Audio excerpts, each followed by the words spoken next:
prepared. Yeah. I'm sorry, I was eating pizza. Steve. Alright, well, my name is Chapo. I'm one of the Cameo DMs. I run a campaign called Pantheway, exploring some. Which is what you're watching today. Yes. And this is just, we're into the second chapter now. Episode 6, what is chapter 2, called Eutun. Which we are catch everybody up. The Smurg came to Lobosian.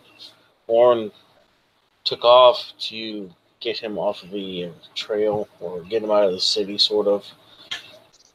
Hopefully that works. Then, along his travels, he met a few people and he discovered a huge ass desert and a starting point to where to search. At the same time, Rusty and Loma and Yuna got word from him, and they are heading their way out to Eutun. So they're going to be meeting up right at the end of the session, more than likely. Maybe even sooner. Just depends on how travel goes for you guys. But with that, we'll have everybody introduce themselves, and we'll start with Alex number 2. All right. Hi, everybody. I am Alex Blanco, also known as Alex number 2 here on the UAG, and I will be playing Princess Paloma Windrunner. She is a level 5 monk, Way of the Four Elements, and just recently a level 1 druid, which is exciting, because creepy trees, creepy tiny trees, and yeah, magic. Yeah, she's very childish, very exuberant, very energetic, and yeah, just wants to learn more about her people and her, and just the elements, and yeah, there's a whole mess going on. It's a mess. All right, I'll go Alex number 1. Hi, I'm Alex Newton. I'll be playing Orn Faithus, the human devotion paladin in Divine Soul of Bahamut, and delegated leader of Platinum Wings. He, as everyone's been already told, that he's attempting to lead away the Smurg away from Lobosian, and he's now on the return track to a village that he hopes will be able to guide him and the rest of his party to finding a temple. He hopes to be able to meet them there. All right, and we'll go with Brendan. Hi, I'm Brendan. I'll be playing Rusty Rustling Leaves. He's a rogue scout, and he also picked up a level of monk after training with the monks in the city for a little while. Rusty is kind of put out with Orin, but recognizes that his greater duty is to Yuna and Paloma. And he's ready to continue protecting them. Bird Ninja. All right, then Yuna. Sandy. Hey, my name is Sandra. I'm going to be playing Yuna. She is a Protector Arsamar and a Cleric of Light. And she's currently, like, it hurt her really a lot that, like, Warren just disappeared into what is a really, really dangerous mission. But still has to kind of keep her shit together because Paloma is really hurt by that. And she has a lot of trouble pulling Paloma away from that and nudging everyone in the right direction. And since she has like a military background, she knows how to treat like orders even in those circumstances. So that makes sense. Yeah, that's it. All right. So, Yuna, Paloma, and Rusty. You wake up in the morning, and Orn is gone. Oh no, we talked. Oh yeah, we RP'd the hell out of this moment. Yeah, that happened. All right. Well, still, you wake up the next morning, Yeah. And he's gone. You're not really sure exactly where he went. You just know that he left in order to And lead then we the need to Spark go to away. the Star Dragon. Yeah. So yesterday you guys got everything together, all your supplies. Morning time, and of course Rusty is cooking you guys some food or whatnot, or I believe. So it is probably Extra about special meal since there's someone missing. yeah. So it's probably maybe half an hour after sunup. Sunrise. So you guys want to get out there early. But you get a knock at the door. I'm taking you guys are all staying in the same apartment at the same time. Yeah. Okay. So there's a knock at the door. I'll go and open it. Okay. So you open it up, and it's Herschel, Celeste, and Captain Mawson. They all nodded. She's like, Herschel's like, well, I know all the preparations were made yesterday. It's time to go. Yeah. Palama's not eating her food. Celeste comes in. She says, and she sees that you haven't really touched your plate, and she walks over and she's like, babe girl, you need to eat. I'm not hungry. I understand you're not hungry, but you need your strength for the trip. Do you want to end up being weak when you need to be strong? I can do just fine without food. It's okay. You're going to get them grumbly tumblies later. So I'll stealth some food when no one's looking, but trying to keep face in front of the people. Because she will get hungry, and she'll just be like, okay, I don't want them to see me eating. But yeah, so you go over to the corner and scarf everything down. Shit all over your face. No. Anyways, she walks over to Rusty, and she hands Rusty a little box. She says, so these are some spices I stole from the palace. They're a little bit better than what's in the streets, so they'll keep longer. So here you go. She hands it to Rusty. She says, I know you're the cook, so she points to Rusty will let them kind of take a little taste and kind of make an appreciative sound, and serve her up some breakfast and hand it to her. She starts munching down. She's not timid or anything. She says this one in particular, she points to this one root. She says this one will, she kind of bends on, she says this one will keep them going when things are down and they need a kick in the ass. She gives you a wink, you understand? He'll stash that in a separate pouch. Okay. So all the other ones, don't worry about that one. Keep that one if you guys really need a boost, okay? Oh, she says, that's a special one. So, her and Rusty over there bullshitting. Herschel walks up to Una. He says, how are you doing?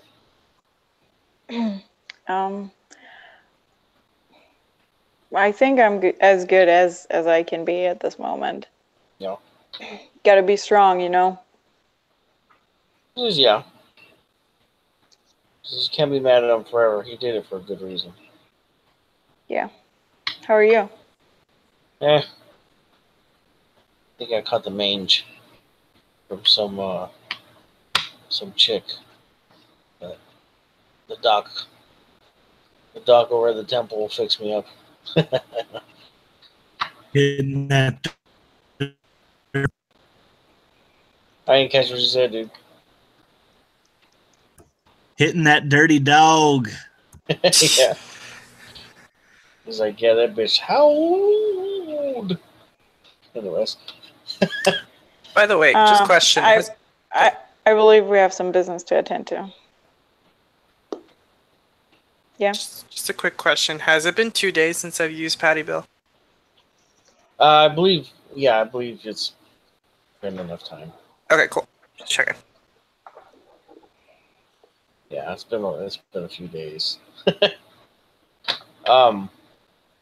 says, I know you gotta go. He says,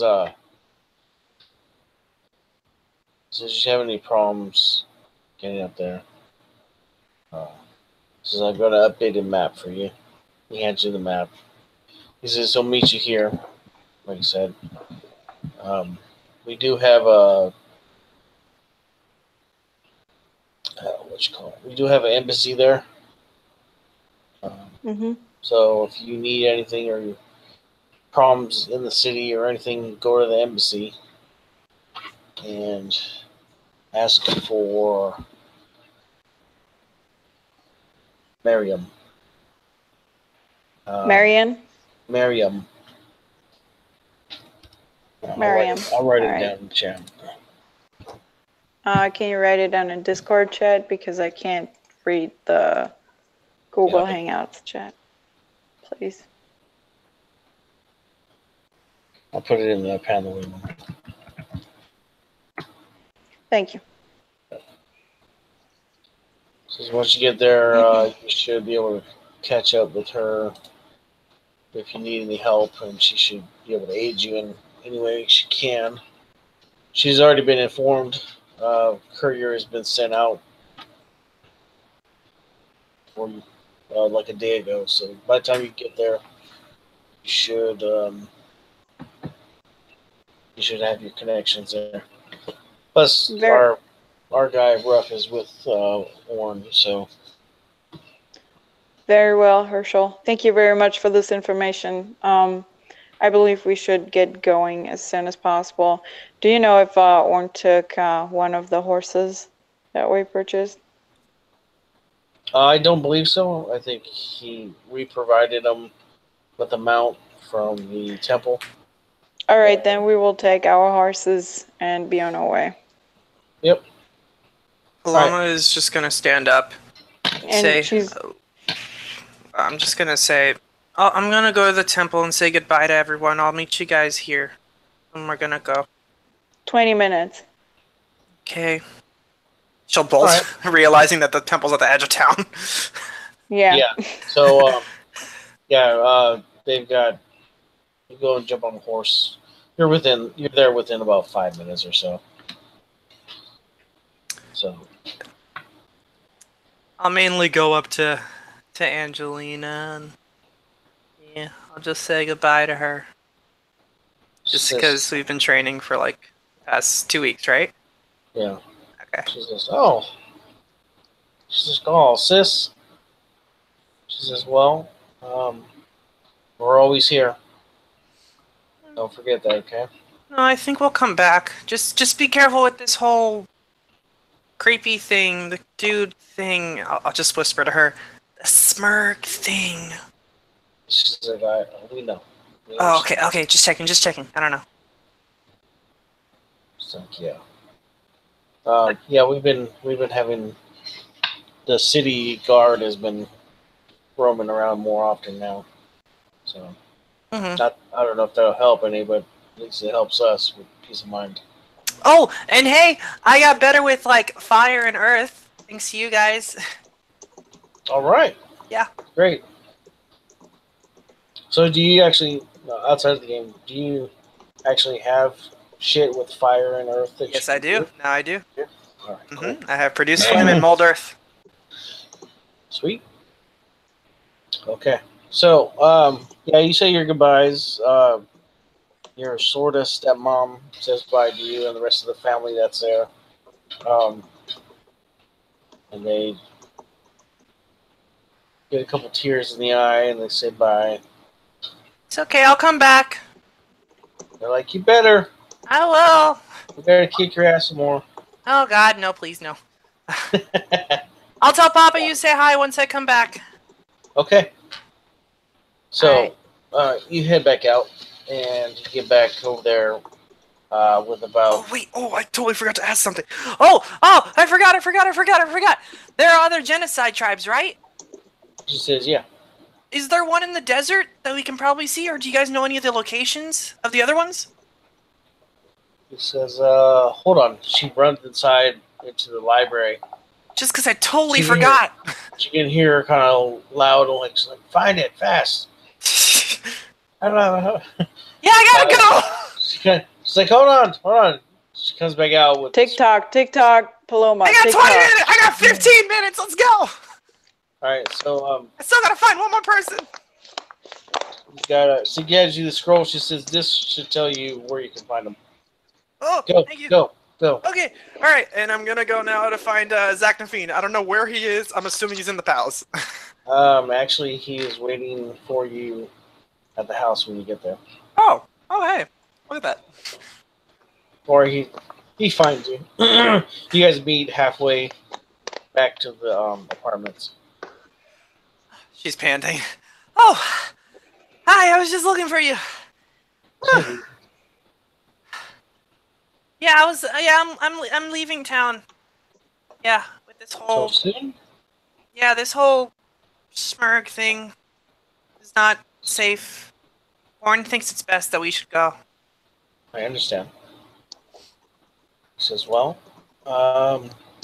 he says, I purchased something. Oh. He says, can you get down from your horse? Sure, yeah. She's not on her horse yet, right? Oh. She was on a horse. Oh, it was on a horse. Oh, okay, I thought I was running. He walks over to you, and he holds your hand, and he's down on a knee. Oh, what? And he says, this is not... I'm not asking you to marry, but I'm asking you... Okay, thank God. He says, this is what we call a promise ring. He says, maybe one day we could be married.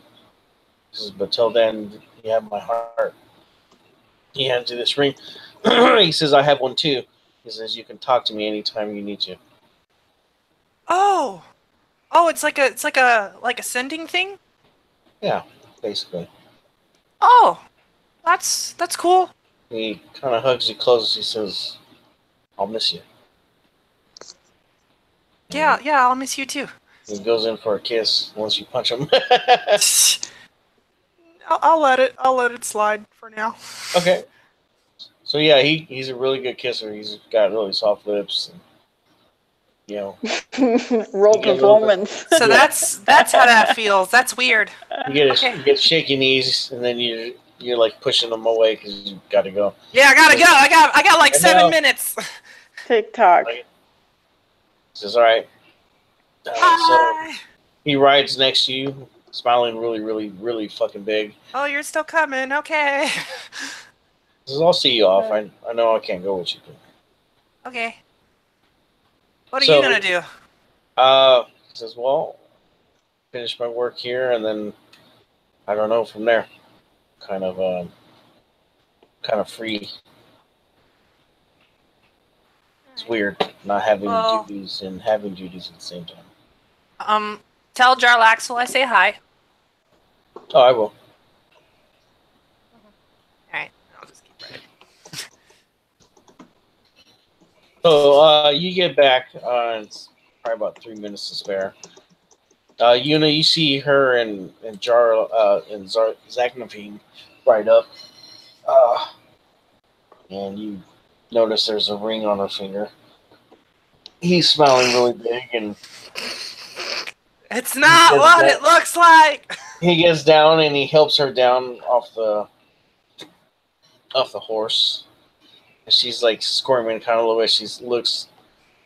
Guessing she looks uncomfortable. I can get off. It's fine. Okay. Oh, well, you're carrying me down. All right.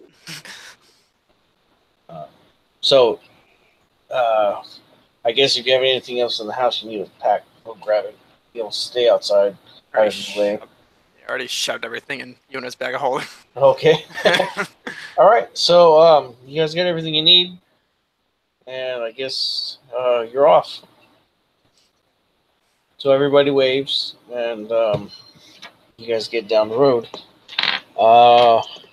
A contingent of Wolfen escorts you guys to the edge of the province.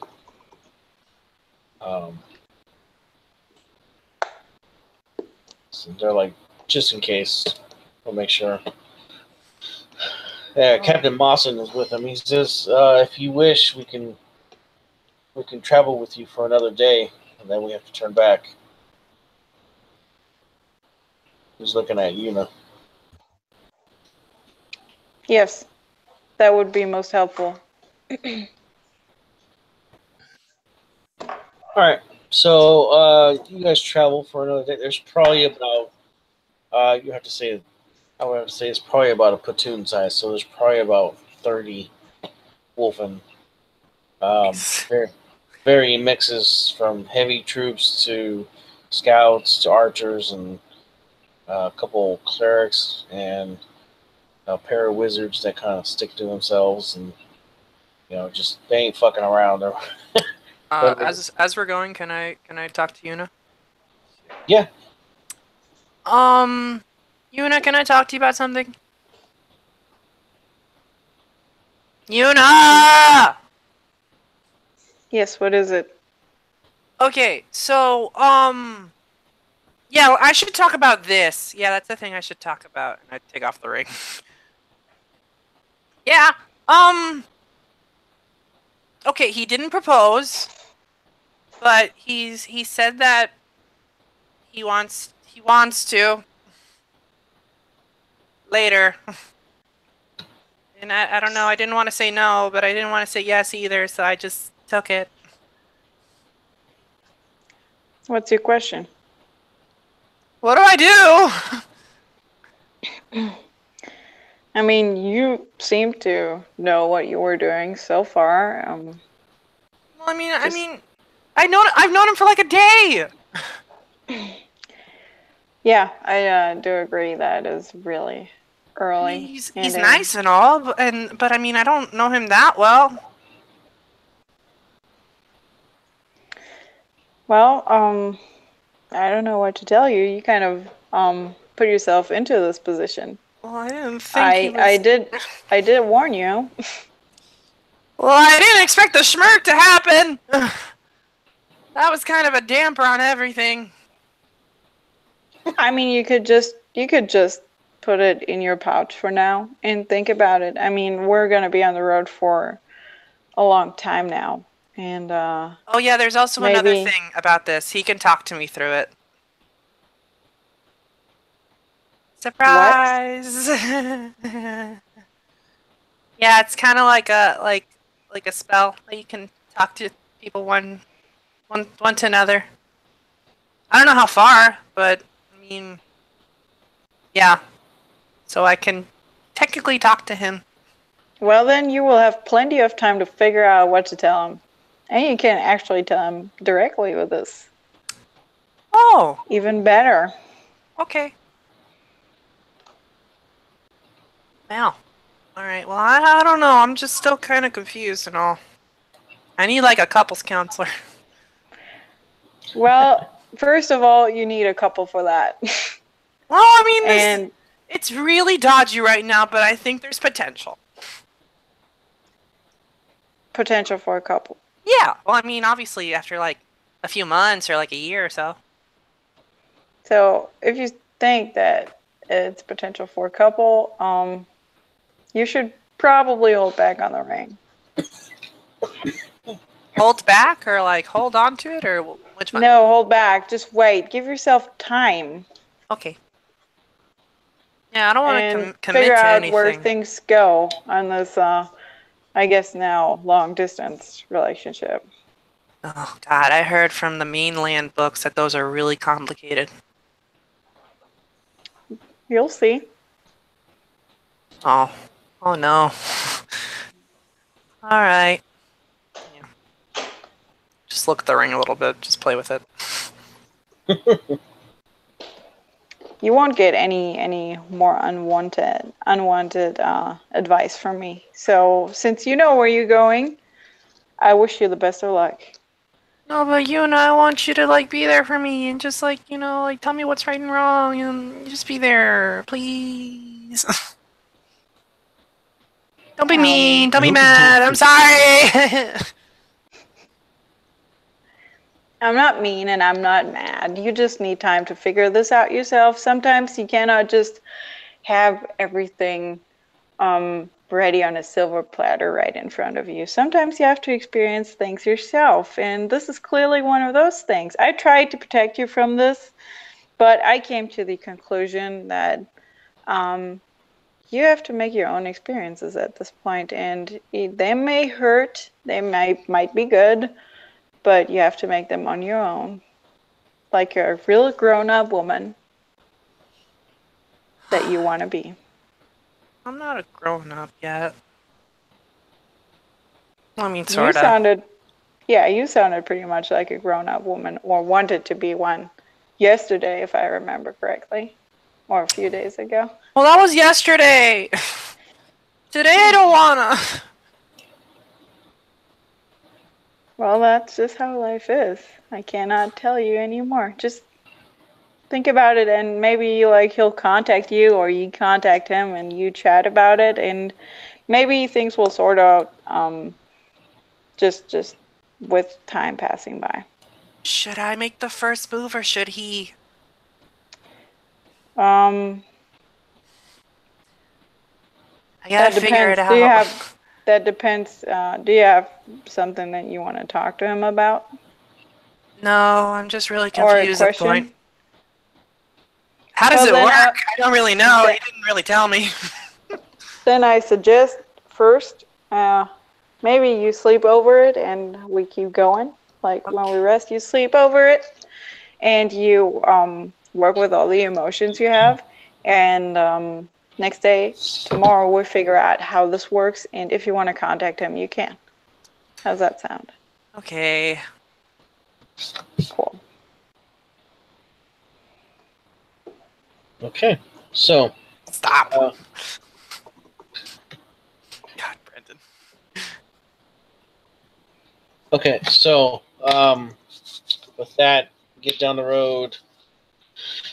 Camp first night. They ride with you into the next day, about half a day. You guys pull a stop to rest the horses for a while. He says, you and I, we must leave. We've already went a little bit past further than what we were supposed to.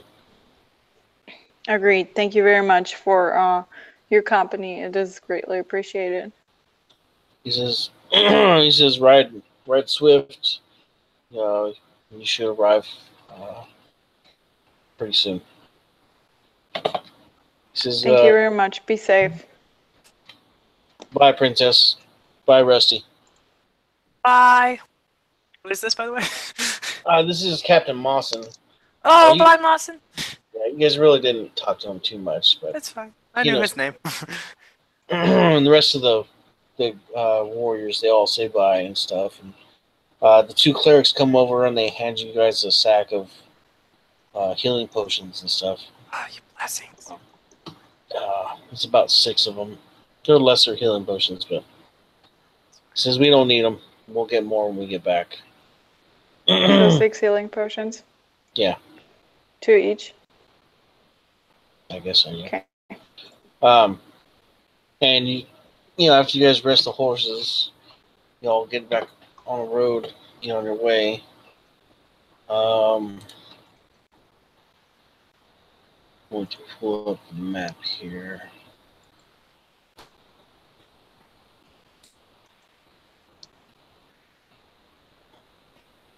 Do we have a map? Yeah, hold on. I'm getting it up. Yes, Oh, right. Like the big one. Yeah, I did some work yesterday.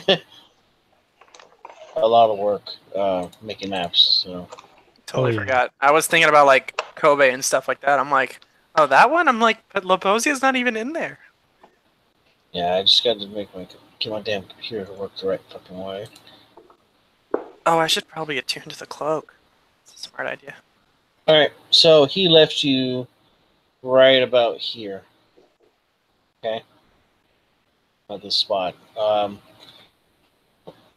For what you understand, Orn actually skirted the river going down, and then he crossed right over here to this little outpost here. But you guys are on this road over here, which this is nothing but plains. Every once in a while, there's a little stop. Like pretty much like every day, there's a little spot where you can see where people have stopped and camped for the night or whatnot. So you can probably cover, if you ride really hard, you can probably cover 2 of those spots at a time a day. But your horses will be almost done by the time you get to the second one. You might have to walk them. That's what you guys want to do, or you want to just move at bigger speed. It's up to you guys. I suggest that we hurry and go as fast as possible, as fast as is possible, also for the horses, not only for us. So. Okay. So, yeah. So right here is the first little way station. What's the next one? And these are basically just little buildings. They got a well inside. They got a couple like rickety old ass beds, and they have a fire pit inside. The roofs are mostly taken care of. And one of them we found some old like grain. Rats have been in it, but if you were starving, you could still make it neat. Oh, we have Rusty. He can find like all sorts Yeah, of right. shit. I can help him. Just Totally saying. forgot. Totally forgot I'm an outlander. I'm good at like finding stuff and like rations. Yeah. So 3 days pass. You get to this one. Mm-hmm. And you're moving down to this one. Right over here, there's like. So the way the desert happens to go is you have some kind of like high dunes, mountainous hills right here on the edge. But once you get in there, it kind of like a depression where the land slopes downwards. Okay? Mm-hmm. It starts getting lower and lower until you get to the bottom level. The unit is right there. So you guys get to this one here. And you run into a little bit of trouble on the way in there. You can see them from probably a good ways out. You see probably about 10 riders. They don't look like soldiers. They look more like bandits. And you can tell that they are trying to get into the building. They've got the building surrounded. You see where they're starting to start fires. What you think is like the windows and the door. So, what are those? Who do those buildings belong to? They're free. They don't belong to anybody. They're just like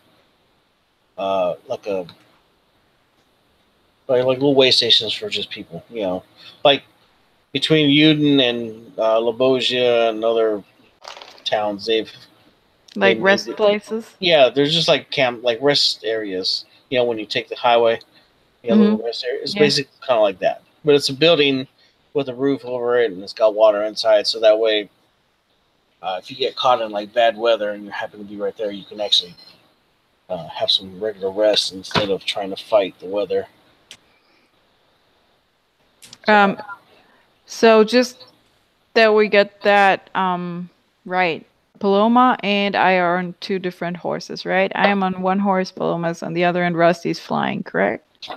As far as I know, unless Rusty is riding also. Rusty would never fly. I mean, would never not fly. Yeah. It's still very tiring, but He's Rusty... loving every second. You're like half speed. Well, shit. And you know how it is when you get out to the plains. It's real windy, so you could probably just glide a lot of the time. Which most of the time, Rusty, with you being able to fly, you could probably glide a good 100, 150 feet above them and keep up with them and just soar. Allow me to scout and enjoy myself. There you go. I'll move my horse over closer to Eunice. Those are bandits. Yes, it looks like it, and they're destroying this building. Should we mess them up? Give them the old 1-2. Well, we could just start talking to them at first and give them a fair chance to reason. And if that doesn't work, then we can go over to your plan. Okay. Alright. And that's what we're gonna do. We're gonna, I would be riding up in front of Paloma so that she would not be, first line of hit. I'll shout up to Rusty. Hey, we're not gonna kill him yet! That didn't help. We're far away enough that they can't hear. Are we? I hope. Nice. Very nice. Yeah.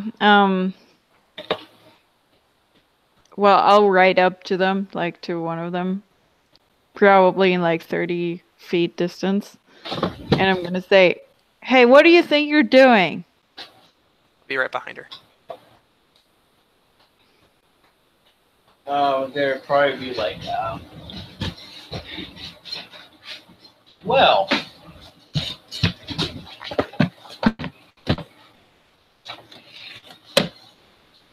Sorry, I was killing a mosquito.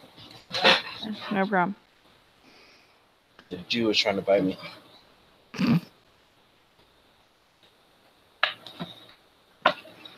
So you get close to these guys, and they're not wearing the same kind of garb that the normal bandits from what you guys are used to is wearing.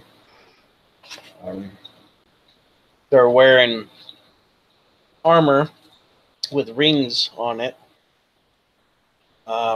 But they also have Ringmail? they're it's like ring mail, but there's a lot of cloth, flowing kind of cloth to keep them cool. Okay. As you notice, as you guys are getting closer to the desert, it's getting a lot hotter. Yeah. And they're wearing turbans. They're really sunbaked. they're almost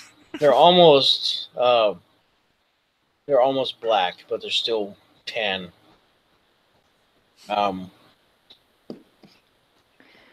So Yeah, I think we would be wearing veils and shit too, to cover our faces and our head. So I would assume, even with the cloak of rejuvenation and all that kind of shit, our statues would not be that recognizable if we're fragile or really wearing armor or whatever. Not. Mm-hmm. Yeah. So, what are they saying? I'm getting there.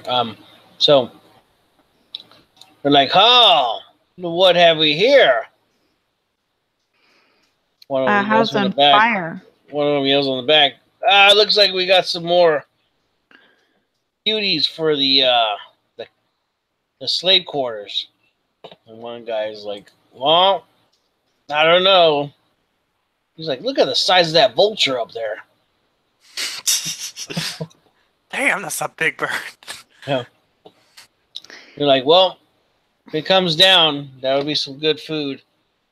He says, "Well," and they kind of start moving to kind of try to encircle you in a way. Oh no, I'm moving back. Paloma, it's I think your plan sounds better now. Okay. That's and what we're gonna do. I'll use my bracelet of shooting stars and use 2 charges to make 2 15-foot cube explosions on there. Okay. So you just see her just boop boop on her bracelet, and then just 2 just bolts of light just shoot out, and then just into 15-foot cubes just go. You're not exploding the house, right? Because that would be counterproductive. collateral damage? I don't know. No. Depends on the map. We I can't don't see the know. map, by the I way. don't know. Depends on where they are. So, when you guys came up, they started. That's where they were. But here's the house. We can't see this. Oh, sorry. I'll get you there in a second. I'm putting you guys down. Cuckoo. Look at you.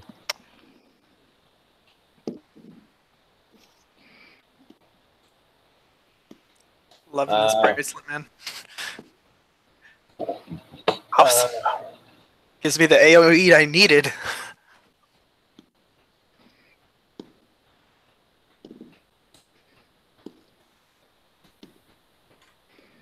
I just rolled 3 20s in a row. Just Ooh. saying. That is really bad. Maybe you should stop rolling them and keep Yeah, them. you should stop. Yeah. Save the last one. Alright. So, this is where they are. Yeah. I'm going to move them to where they started moving. You guys came up and they started moving up here like this.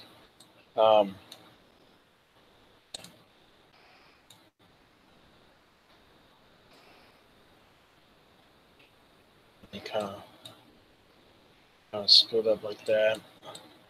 Oh, why are they splitting up? No. That's what they were doing when they were riding up. Then I just Stay had to come together. back. Stay together. Never They didn't split stay the like this party. long. Never. You notice that these two are kind of hanging back some, Oh, you're mine. and they don't openly have weapons out. It's because they're megas. Don't know. Alright. Yeah. Well, draw me 2 15-foot cubes, please.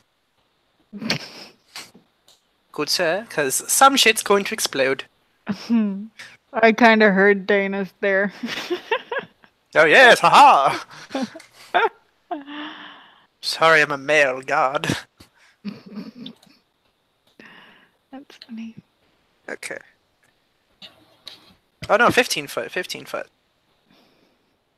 I mean, unless that's the size, I'm okay with that. Is it 15-foot radius or 15-foot cube? It just says 15-foot cube.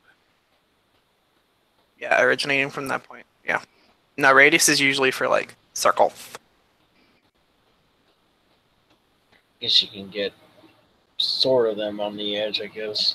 I want to get that little bunch of 4 that's right behind the big guy. Yeah, that makes more sense. Yeah. And with the other one, I don't know.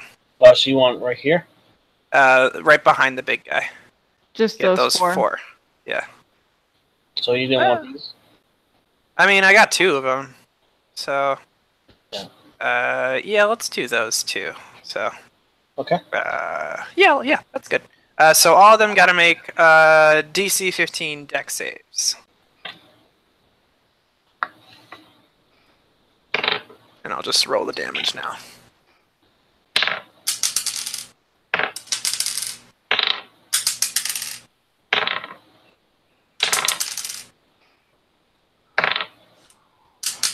Alright, so 3 of them made it, 3 of them didn't. Okay.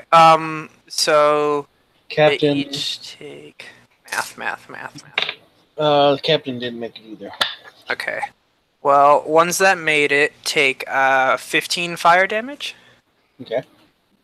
and the ones that do not take yeah, half of that, 7.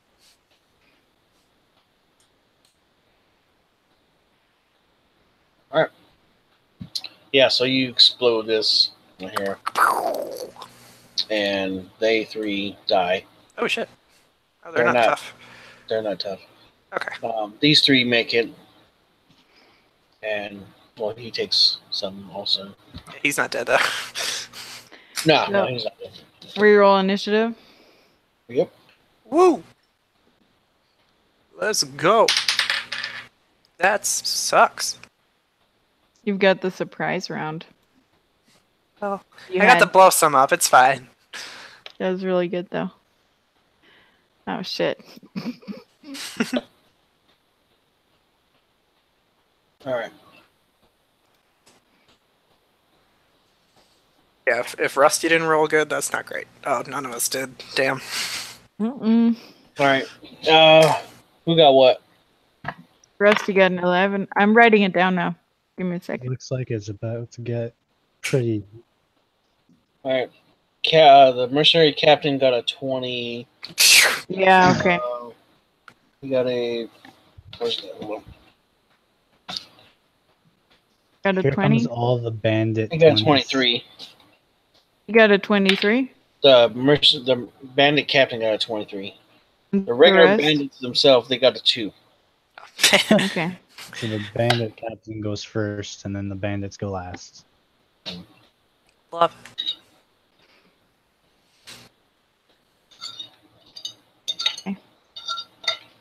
There you go. All right. Finally, I can make those initiative lists again. Whoop, whoop. Yeah, but when it really mattered, when there was like 12 enemies.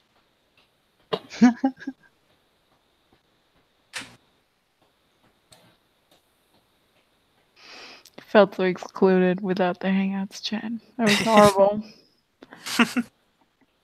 I couldn't even talk shit. I'm like, Talk shit about my boyfriend. Oh God, who's emailing me? Yes, I know I have homework due tomorrow. No need to remind me. I'm my own adult. How the hell did that? Okay, so that's not part of it. Okay. Did that wrong. Okay, so Captain, he see what he gets to do.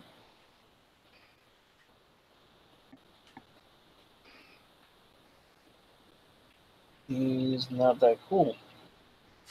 No.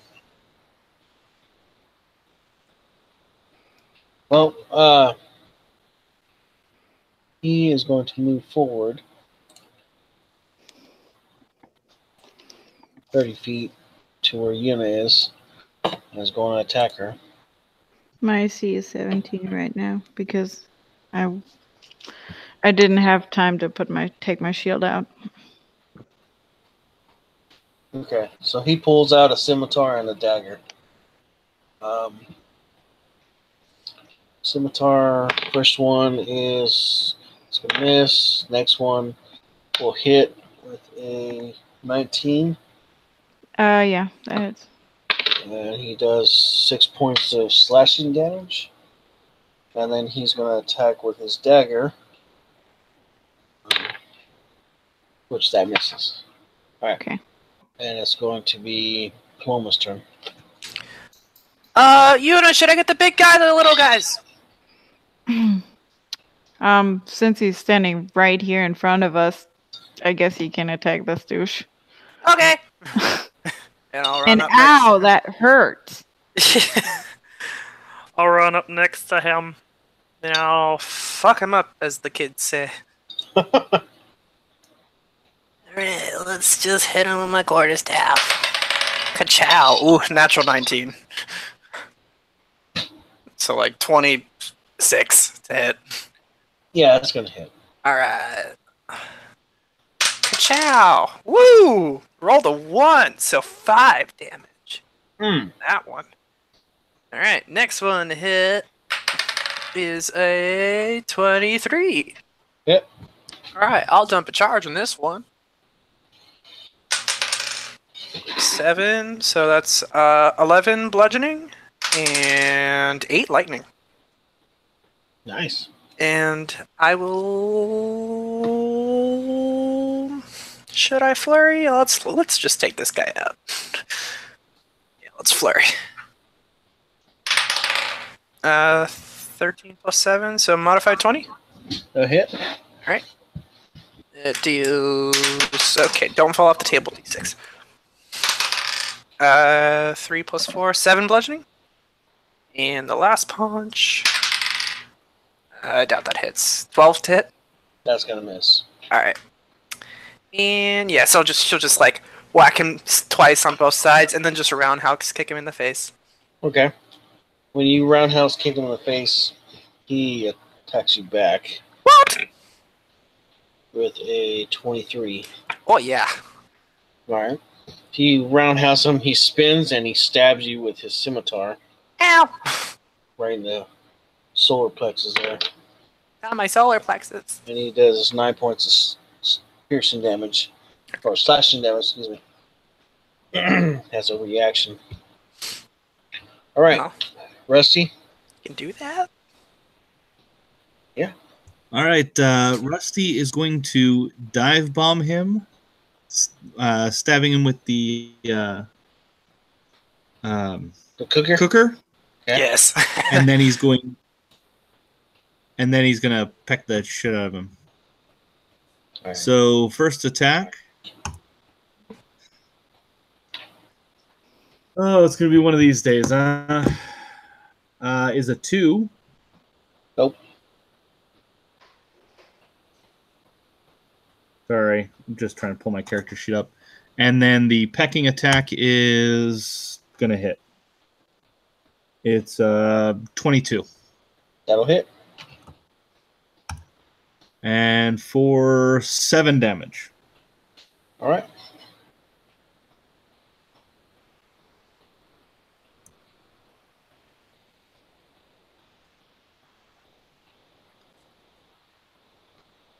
How's he Okay. looking, by the way? He looks like he's hurt, but he's still up. Okay. He's looking again like looks like he's getting madder and madder though. All right. So the bandits themselves. Oh wait, you know. Okay, sorry. Yuna, do your thing.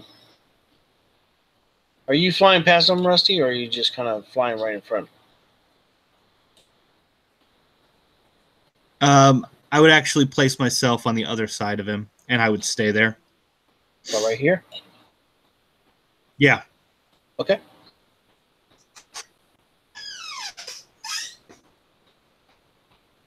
And I think Yuna went potty. Oh, okay. Well, I'll be right back. I'm not using the bathroom, but grab some. Be right back.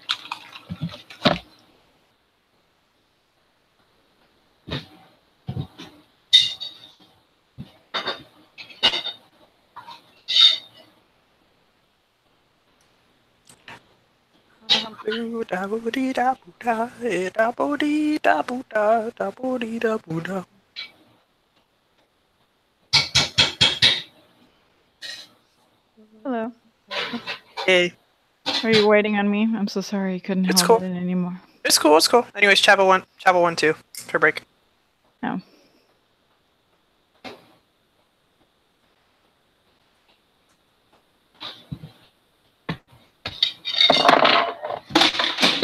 God damn it.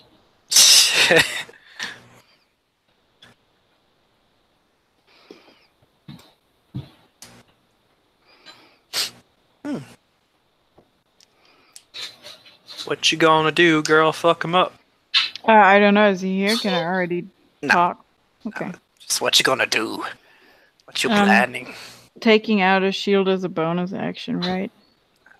I have no idea. Alex, DM rules? Alex, please. What? Taking out a shield is a bonus action, right? It's a free action. Oh, that's so cool. Awesome. That's so cool. That's awesome.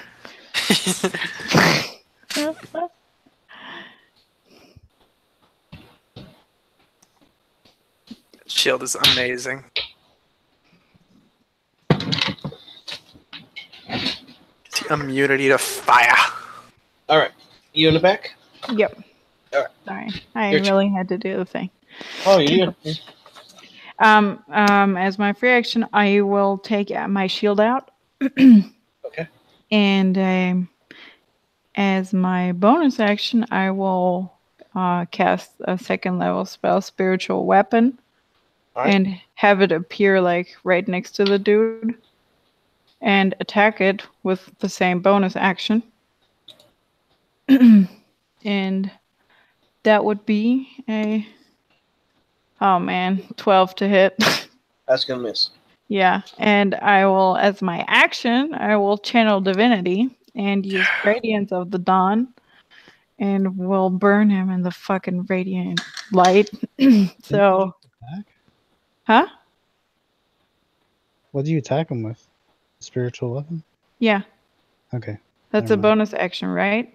Yeah, no, I thought you attacked him. I'm like, what the fuck? Oh no. So that is 6 and 6, 12 plus 6 is 18. So he makes a con save. DC 16. He doesn't make it. Then he takes 18 radiant damage. And everyone on a 13-foot radius around me, but I think that is no one. 13? 30, sorry. 30. Brain, dumb, stupid, you know. Are those dudes over there in 30 feet? I don't think so. One is. Yeah. Yeah. Get him. Well, he makes a con save too then. He makes his. Well, then he takes 9 radiant damage. All right. And that's my turn. He's like, ah! Nice. Nice sound effect. Yeah. Thanks. And Bandit's turn. All right.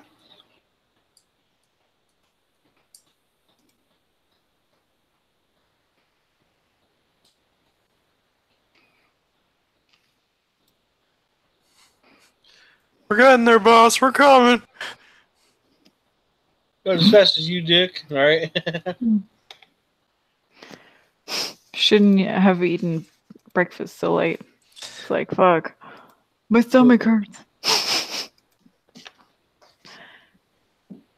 That could be me. God damn it. Yeah, I'm confused who's bad and who isn't.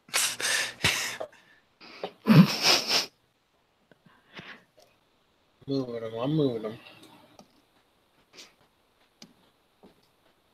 Chapo knows what he's doing. I'll Rusty know. Sometimes. All right. So this one is going to be able to attack Loma. He is? Attacks. He's so far. This one right here. Oh! Oh, I didn't So- know that. Okay, sorry, my bad. He does not. That one Okay. attacks. Wait, how far? Yeah. Those two are gonna attack Rusty. He is close enough, but one rolls a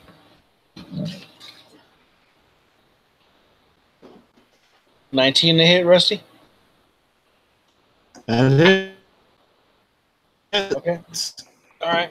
He tags you for 7 points of slashing damage as you're flying back out of the area there.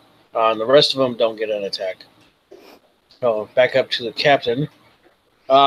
He's looking extremely fucked up at this moment. He's like almost like passing out. He's all fucked up. And he's like, fuck it.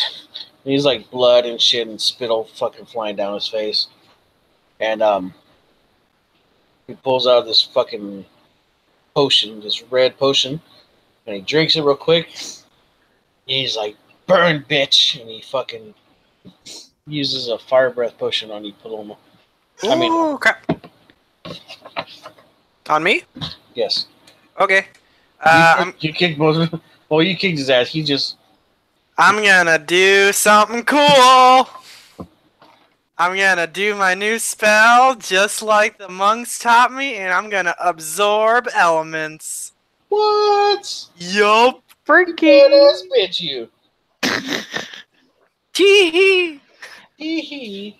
Is that one target or isn't that a cone? This attack is the fire breath. It's just gonna affect her because there's nothing else behind her, anyways. Oh, okay. And since he attacked her, I'm gonna use my Sentinel feat as a reaction and attack him. Okay. If I can. You Because check. Wait. Do it. Okay, Slow down. does my spiritual weapon count as a melee weapon? Yeah, right? I think the whole point of it is that you have to use the shield for it. The scent. Maybe. I mean, I don't know. That's all. No, That's all Chapo. the sentinel feat is I don't know. I don't know if I have to use the shield I'm or just. not. I'm just thinking if it's coming with the shield, then you'd use the shield. Chapo, do I have to use the shield to use the sentinel shield feat? Fuck. Sorry. Shamalama, Dama, shamalama. I mean, you do whatever you want. I'm sorry. Sorry, I said something. So can I use a spiritual weapon? Yes or no? Yeah, I don't care. Cool. You have to wait your turn. Damn it. No, that's my reaction. So you have to wait your turn. Don't I get a reaction once he attacks? He has got to breathe his fire, and then you get to smack him in his face. Yeah, but I thought that was his turn. Patient. Yeah, he's. God fucking Let him deal the damage. Okay. I'm sorry. God I damn love. it. Sandra? I am really impatient. I should work on that. I should work on that. Yeah. That's why I like fucking with you. Yeah. I'm not sorry. You know that, right? I don't want you to be sorry. Okay. That's Just good. for whatever you do. Okay. Ah, there it is. Okay. DC 13 deck save. Okie dokie. Ooh, with flying colors. I kind of figured that. A 24. That's 4, 10, 13, 15. So half of 15. And then half of it again. And then half of it again. So that's 7. No. That's 7. And then half of 7? 3. So 3. Woo! That could have been so much worse. You just like... he goes like... when he blows fire at you, and you just like fucking... You do like this windmill shit, right? Yeah. You do this badass stance. And now my fists are on fire. And like, yeah, and then like... There you go. That works for me. That is cool! Alright. So... Do your attack. 18 to hit. It's gonna miss. Forever. No, you hit him. You dick. All right, so that is 8 plus 5, 13 damage. Force damage. Ain't come in his head. He really looks even worse fucked up now. He's just like tottering, but it is Paloma's turn. Alright. Let's finish him off. Your hands are on fire. Finish him. Yeah, you can attack now with a fucking... Exactly, that's with why. fire. Ka-chow! Oh, that's bad. Well, that's the first one's a 9 to hit. You're gonna kill him with a hit. Alright, well, the second one's like a 20 to hit, modified 20. They both hit. What? Okay. Alright. And this one deals, so I'm excited to roll damage. This one deals, so that's 8 bludgeoning. Can you not talk like a retard? Thank you. I don't care. Okay. Sorry. Thank you. Fuck it, let's just dump a charge in it for flair. So it's electrified fire. Okay. So you're like, ah! You're like fucking punching him in the face like 20 times. And his face starts looking like Play-Doh and shit that's on fire. And finally you stop with like the last one. You're like, wah! And like holding your fist in like a power stance in his face, and he just kind of like falls off your fist. And you got like a bunch of snot and shit on your fist though. Yeah. But he falls dead, and your fire leaves your hand. Cool. Alright, and then I still got a bonus action, do I? You used a lot of attacks. Oh, I only rolled twice. No. Alright. I got a 2 on the first one, and then I got a 12 on the second one. I mean, a 13. So, yeah, let's just go up to that guy that's right there in front of me. Just sock him. Okay. With a punch. I'm not going to spend a key point. 17 to hit? That'll hit. Alright.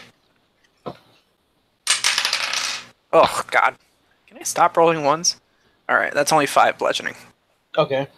I think he goes down because he's been hit before, I believe. Ooh. Just sucker punch him in the face. Oh, yeah. All right. Rusty, your turn. All right. So the guy that is south of me, Okay. I'm going to attack him with my handy dandy little cooker for Handy dandy a cooker. 24 to hit. That'll hit.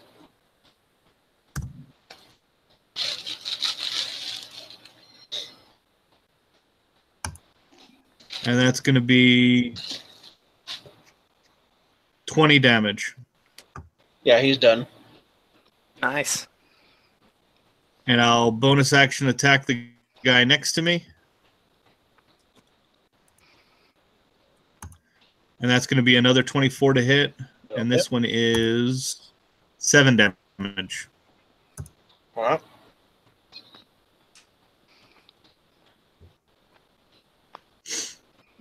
All right. He's still up.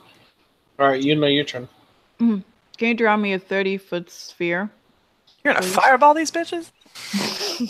No. They're not worth a fireball. Apparently so. No. Oh, it's not a fireball. 30-foot sphere. 30. Oh, 30-foot spear. It's 15. It's 30. That's about right there. Here? Yeah, that's good. Unless you want it over here. No, that's fucking stupid. All right. Just really I'll want go- that guy. I'll use my movement to step right in the middle of it. And I am gonna use Radiance of the Dawn again because I can, because I'm fucking OP. Oh shit. They make a con save. She admitted it. 7, 3.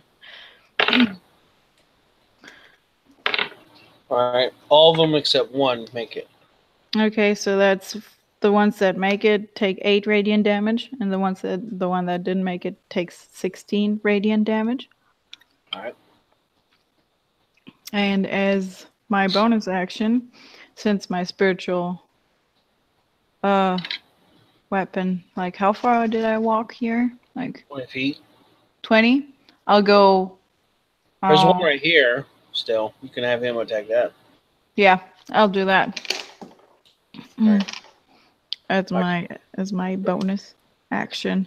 But I believe an 11 is not gonna hit, so that's the end of my turn. Yep. Alright. So their turn. Yeah. Captain is gone.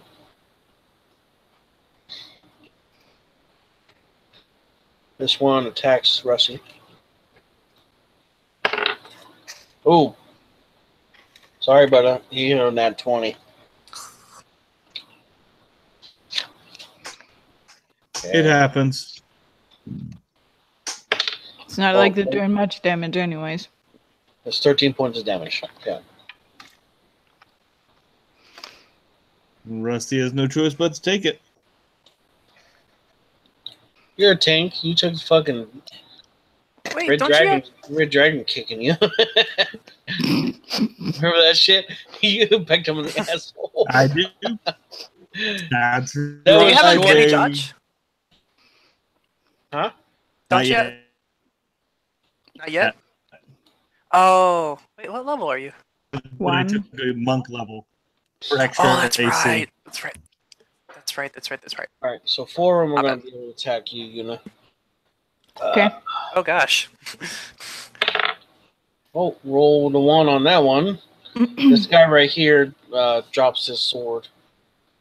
Or he flings his sword on the other side of you. The other one misses. That one misses. 18, I don't think hits you. Nope. Right? So, back up to Paloma. All right. You didn't get hit by any of those attacks, did you? No, I'm gonna just drop a fireball on myself.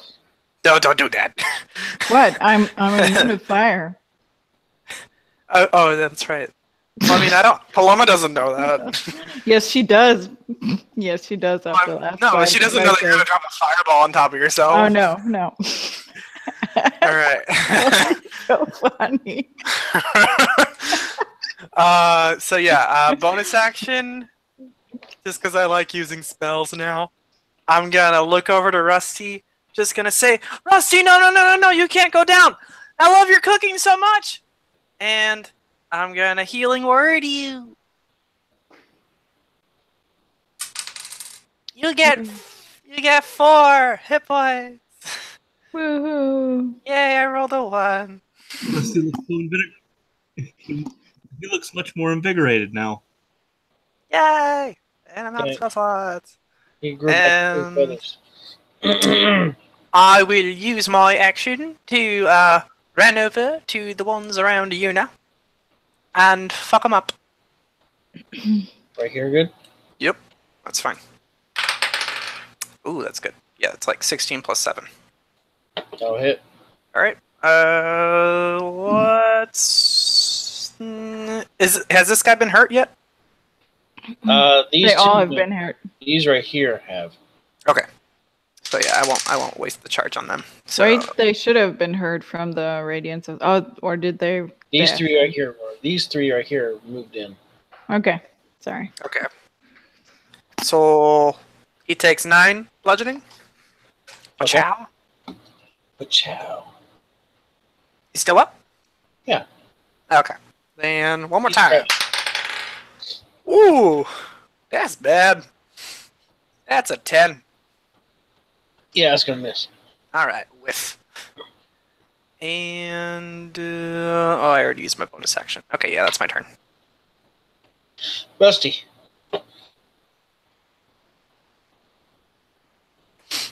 All right.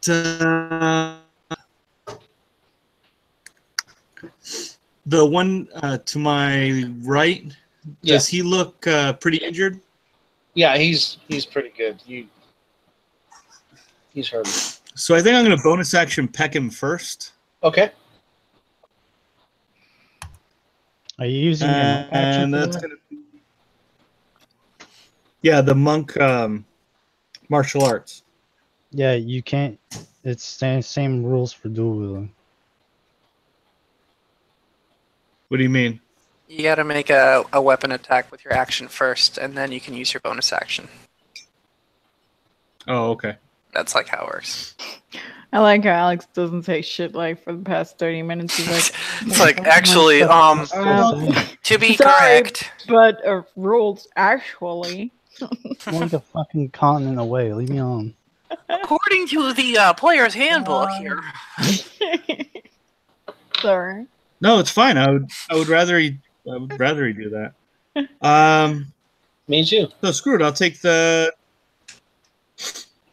the opportunity attack and go down and help Yuna.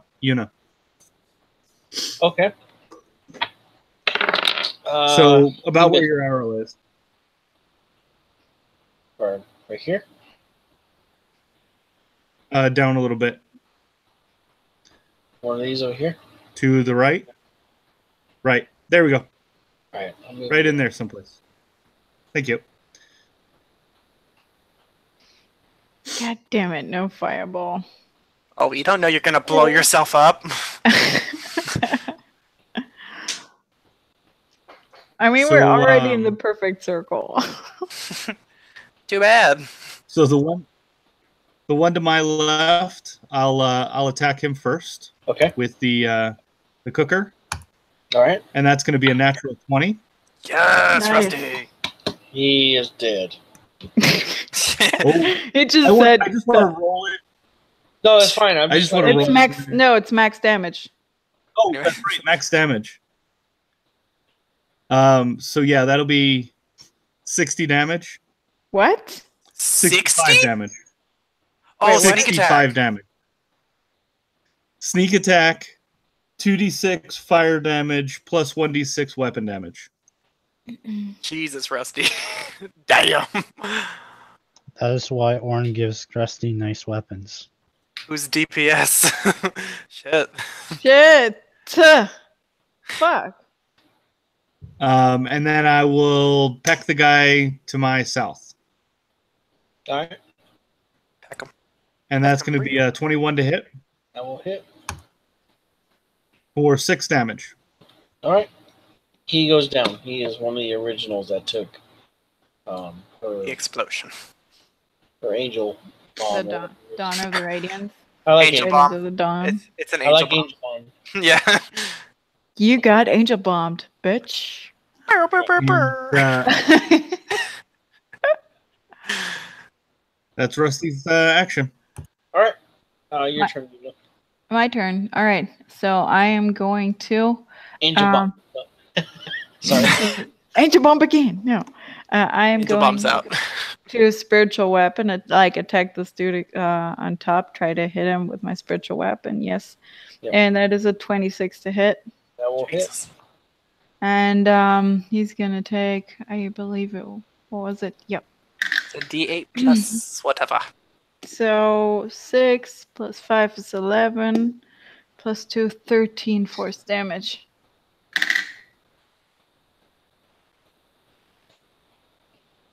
Oh, okay, you erased that. Okay, sure. I didn't hear anything. I'm like, shit, what? And I'm gonna cast Scorching Ray as a 3rd level spell. Ooh, shit.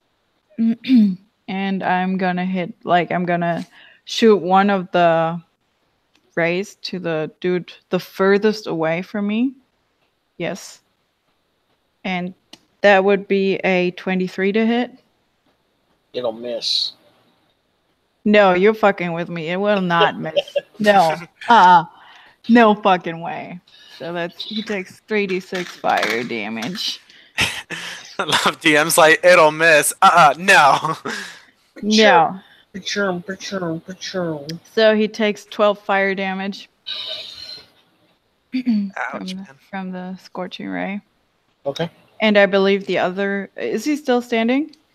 Yes. All right, I'll hit him again. Jesus, you don't With a 25 to hit. It hits. He's going to take, that is 5, 6, and 2, is 13 fire damage. All right. Is he still standing? Patchoum. Yes.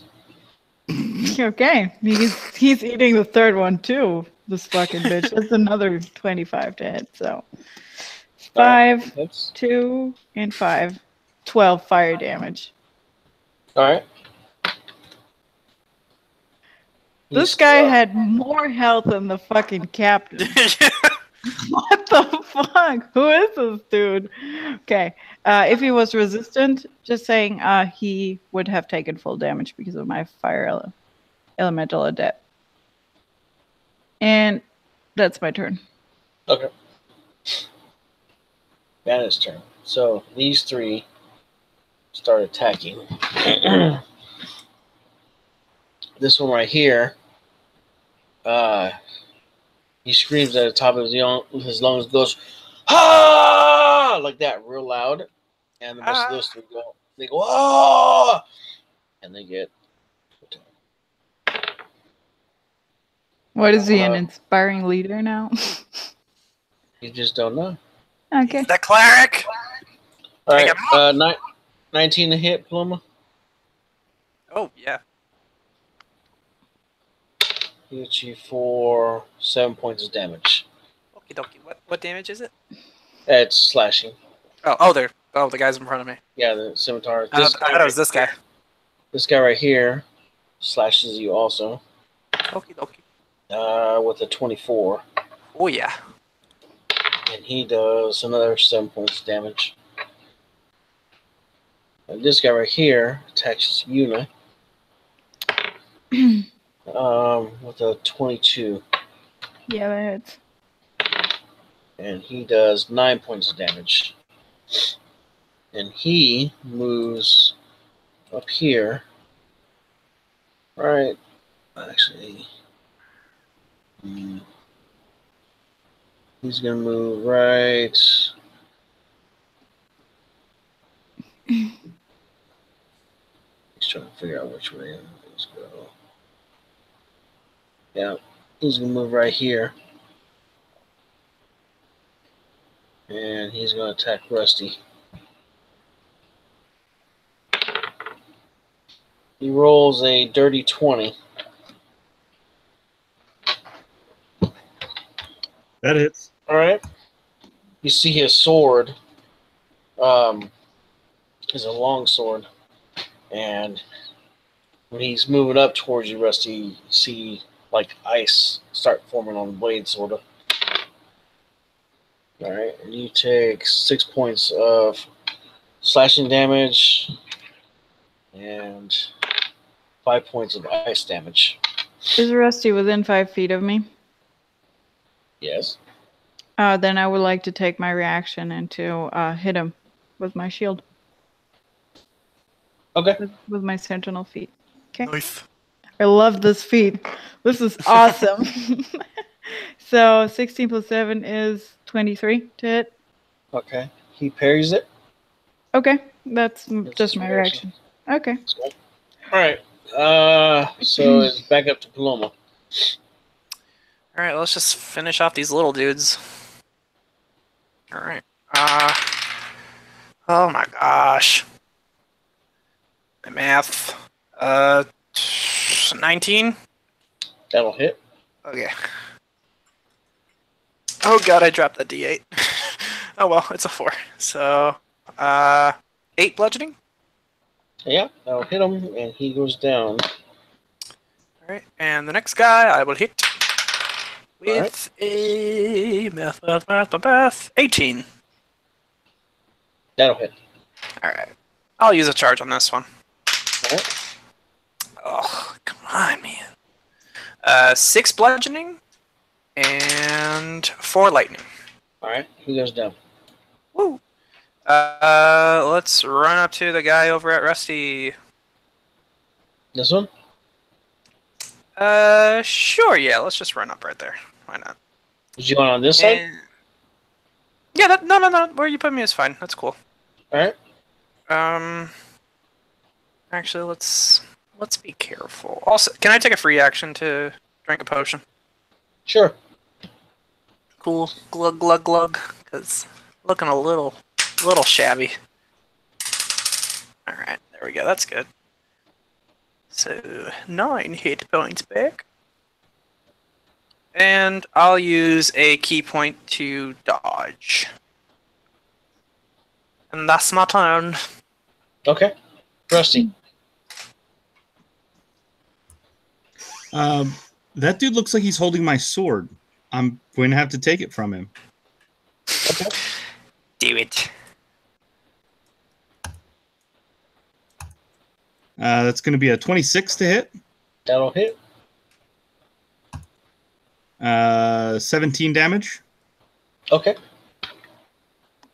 He takes it. And then follow that up with a 25 to hit. That'll hit. And another 6 damage. Okay. So that the sword came in, got a nice little nick on him, and I followed that up with a peck to his knee. Okay. Yuna. How's he looking? He's looking nice. No, I wasn't asking if he was sexy. No, I'm being serious. He looked nice. Did he actually take damage from all of this? Yeah. Okay. And the other dude left to me? Oh, he's looking fucked up. I'll move my spiritual weapon to hit this guy. Okay. Yep. With a 15. Does that hit? That's actually gonna miss. Okay. And I am going to attack the dude in front of me with a third level guiding bolt. This guy right here? The one that is still looking nice. Okay. Oh, come on, be good. Be good. No, that I have to re-roll that. That got stuck in between the papers. That's a 6, 14 to hit. That's gonna miss. I inspire you. Hit it. Okay, I'll roll again. That is a 22 to hit.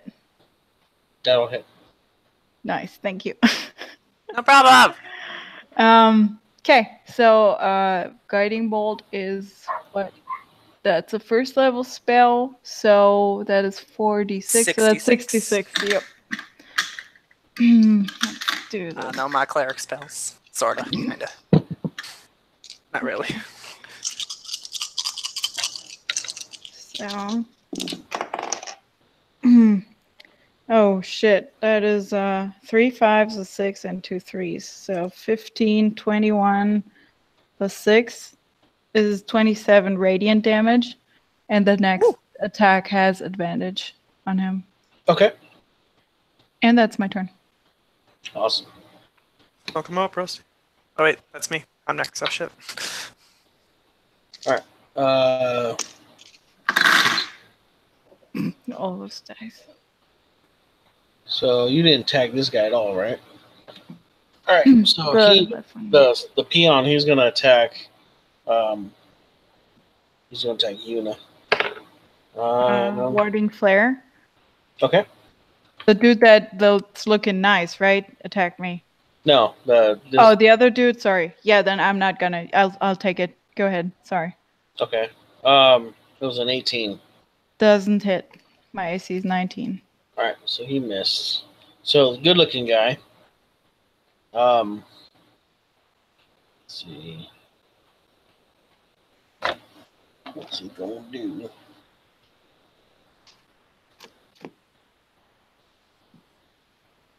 Really, whatever he does, I'll warding flare him. Oh, really? Yeah, I will. Unless it's like a save. And unless it's me, because he's already got disadvantage on me. Okay. Well, he's gonna disengage. Oh, cheeky fucker. I still get an attack of opportunity because of my sentinel feat. Creatures provoke attacks of opportunity even if they use a disengage action. Okay. Make your attack. Yeah, that's a natural 1. Oh, really? Yeah, it is. Awesome. Hey, how's he so freaking fast? Because he's a fucking man. But It's Juba in disguise. That's fucking what hot. the fuck? That's like 100 feet away. He's Dude, like a cent. Jebediah moves about 120 feet away when he wants to. Well, that's Jebediah. Jebediah is a min-maxing crazy. Jebediah's not the only one out there that does shit like that. Alright, so that's his move. He goes there. Okay. Alright, Paloma. Okay, that really dampened everything. First, I'm running after him. Okay. I will 40 feet over there, and then bonus action, also dash. All right. Do you take an AOO if you go past him? I'll do that. I'll take it. All right. He's going to attack. He rolls a 21. Oh yeah, hits. Okay. Take 8 points of slashing damage. Alrighty, that's fine. 3. How many you go? 80. 6. All right. You end up right there in front of him. Yeah, let's wail on him. All right. Yeah, let's use 3 charges on this one. Okay. Alright, that's good. That's like 21. All right. He casts shield. Bitch! Miss him. What the fuck? Where did you come from? Why weren't you the big bad guy? It's like the Jebediah, where are you? Yeah, you're just being because such a the dick. guy is not called a captain doesn't mean the captain's actually that strong. He could just be running the joint. The fuck? Okay, well, I got a second attack. I gotta say, Chapel, you have bamboozled us. Yeah. That's my job. 23 for this one. Now you actually hit him this time. Oh, yeah. Alright, this one gets the 3 charges. Alright, so he takes 7 bludgeoning. Okay. And he takes 6 plus 7, 13. Then he takes 18 lightning. Okay. Did you roll the very first attack with advantage because of guiding bolt? Oh, by I the way? didn't. I didn't. Okay. Oh, that. I mean, with the 19 plus 7, 26, would that still hit? Yeah. The first one? Okay, well, I won't deal this one with. Okay, it wasn't much, anyways. It was 6 bludgeoning. Okay. Totally forgot. Thank you for reminding me. No problem. And yeah, I already used my bonus action. That's my turn. All right. Rusty. I see that guy running, and that's okay. And that's okay. That's all right. I will draw my short bow and shoot an arrow at him. Okay. And that's good. 2 to hit. I missed the last part. Was it? 22 to hit. That's gonna miss. No, it's not. Yes, it is. You shielded. Really? Yeah. Oh, fuck. What a douche. I will use a I'm having little a- bit of my movement to step forward 5 feet. Heck, the guy that's standing next to Yuna. And that's going to be a 27 to hit. Yeah, definitely. Oh, Jesus. And he's probably dead. Roll your damage up. 7 damage? So yeah, if you want to. 7. Yeah, he's automatically dead already. Oh, absolutely. And then I'll use the rest of my move flying towards the guy that was trying to run away. All right. How much you got left? Like, what is it? 25 feet. Okay. There you go. All right, Yuna. Can you tell me how far this is away? Fire. Roundabout. He moved. Well, she moved 75 feet, so he's 80 feet from where she was, which is right here. So for you, it'd be 80 feet, 85 feet, something like that. Fuck it, I'll put another 3rd level guiding bolt in this fucker. Do it. Wait, but he's got Um, shield on. Don't do it. No, he has to cast shield every time as a reaction, correct? Oh no, it it's lasts- like it lasts till the for end of his the round. turn. Oh yeah. You know what? I'll fuck Paloma. Why did you run to him? And I don't want to 'Cause, destroy the building. Fuck. Because he's a douche. Don't blow up the building. Yeah, I don't want to blow up the building. I'll just dash behind them. This is all I can do, really. And I'll take as a bonus action, I'll take my fucking spiritual weapon with me like 20 feet. So you dash 60. Yeah. Spiritual weapon move 20. Cool. All right. It is his turn. Okay. So, he faces you squarely. He gets down. He's kind of squats down and he starts doing like this fucking shit where he's pushing his hands down.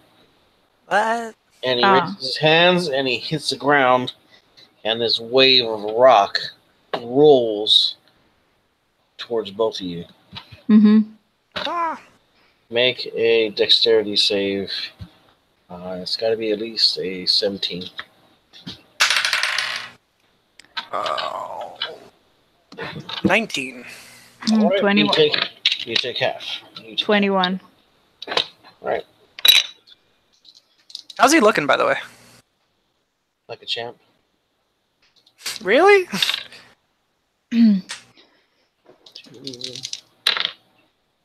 I would like to make a roll to see if I would, once it's my turn, to see if I can recognize that it's like fucking a warrior or a samurai or some shit, or an opponent we can't fight or whatever. Some kind of roll that gives me information about him. So you take, each of you are going to take 18 points of bludgeoning damage. On the save? On the save, yeah. We both made it, right? Yeah. Unless you want to take 36. Oh, shit. Okay, wow. I thought that wasn't half, so wow. No, that was halved.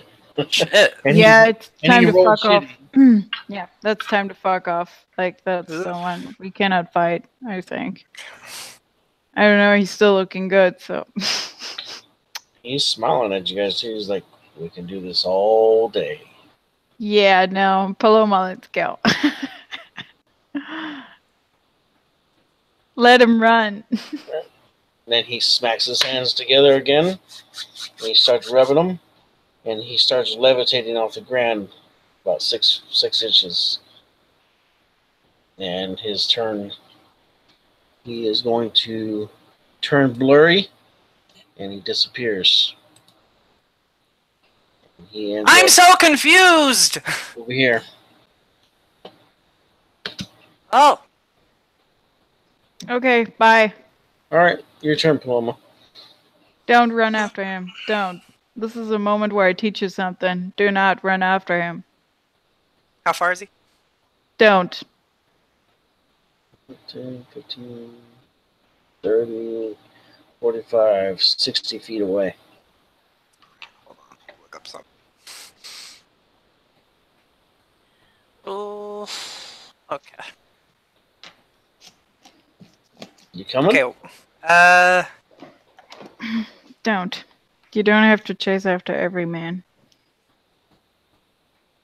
Tuh. well, he's mean. Okay, just let me give him a send off, and I run over 30 feet, not using my whole movement, and I will put my fist out, concentrated air in a ball, and I'll smack it towards him. Fist of Unbroken Ear. He's got to make a strength save of. All right. What is it, like an air ball or something? Yeah, 14. All right. So it flies out, and it hits him, and it goes right through him. You're so confusing! And then he reappears right here, smiling at you. Wait, hold on. Say that again. You cut off. Because he reappears right here, and he's smiling at you both. Okay, bonus action, dash away, Okay. like towards Rusty. So I had the 10 movement from my previous, and then I have 40, so 50. And I'm using the ring now, so we're getting into the reserves. Okay. That's right there. Oh, just 50, not so crazy. Well, you move it. I don't know. I just started counting. All Okay. right. Rusty. I'm going to use 30 feet of movement to towards it. Okay. And then I'm going to shoot it again. Bow. Okay.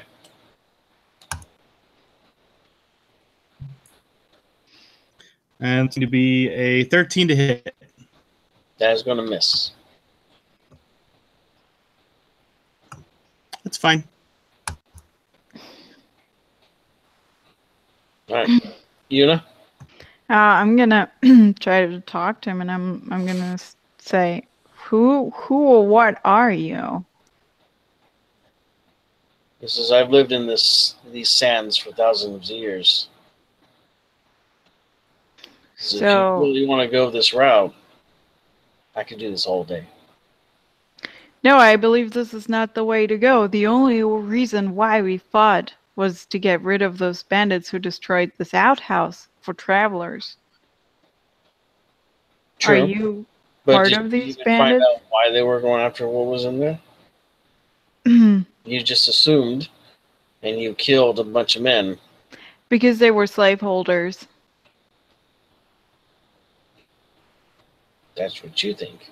That's what they said to us, literally. That's what they said! Okay. Because, well, not everything that you hear is what's actually going on at that moment. Yes, they were slavers. Well, they should have clarified!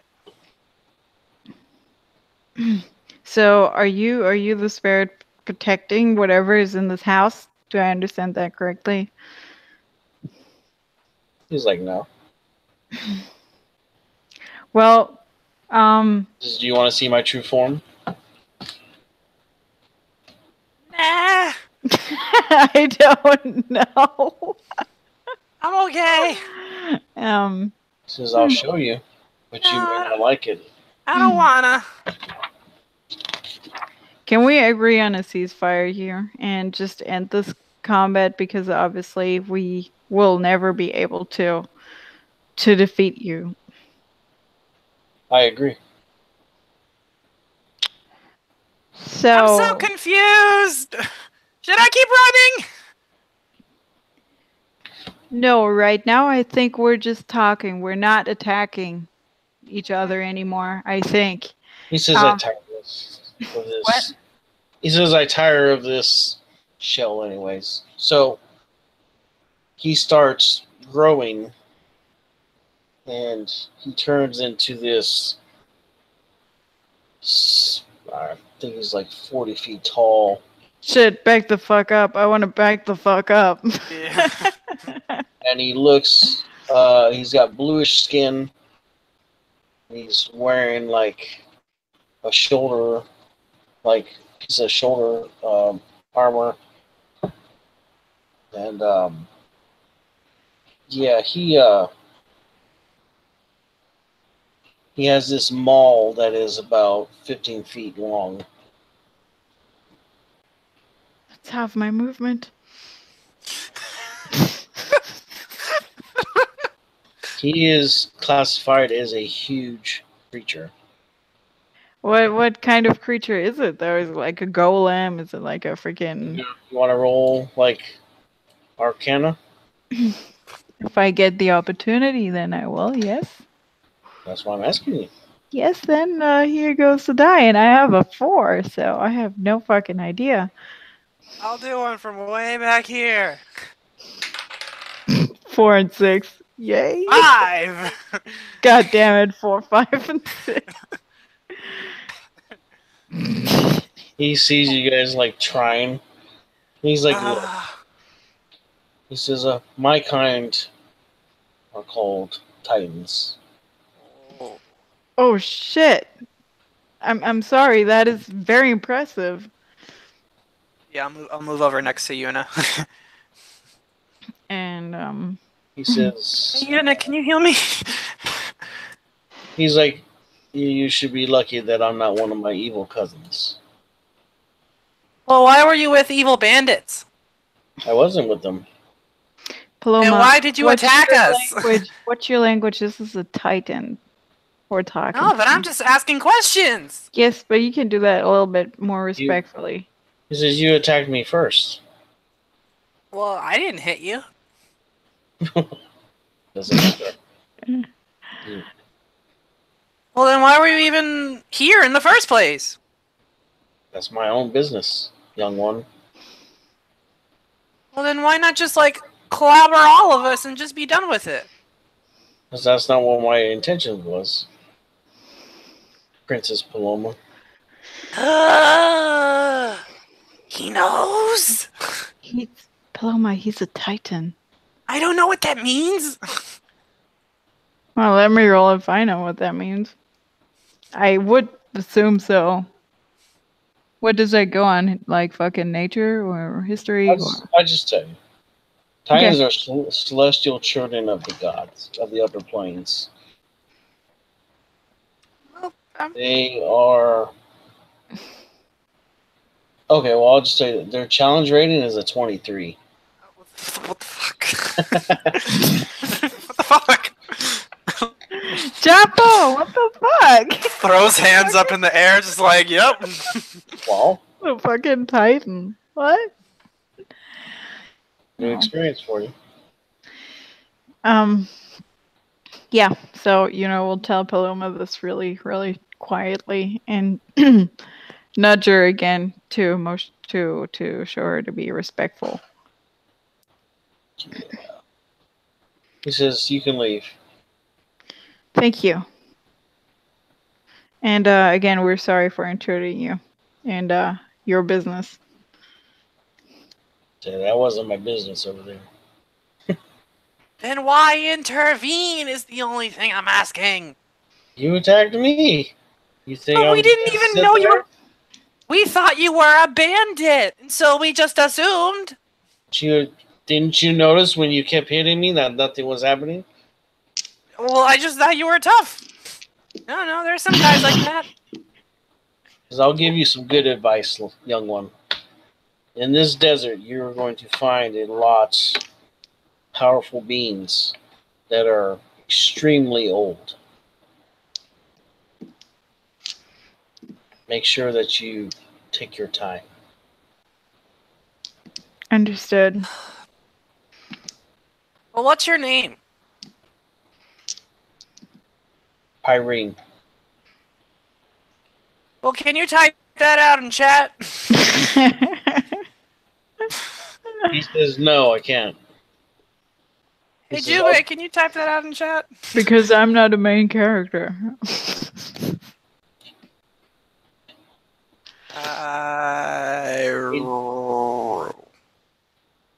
he draws this in the sand with his maul. Wow.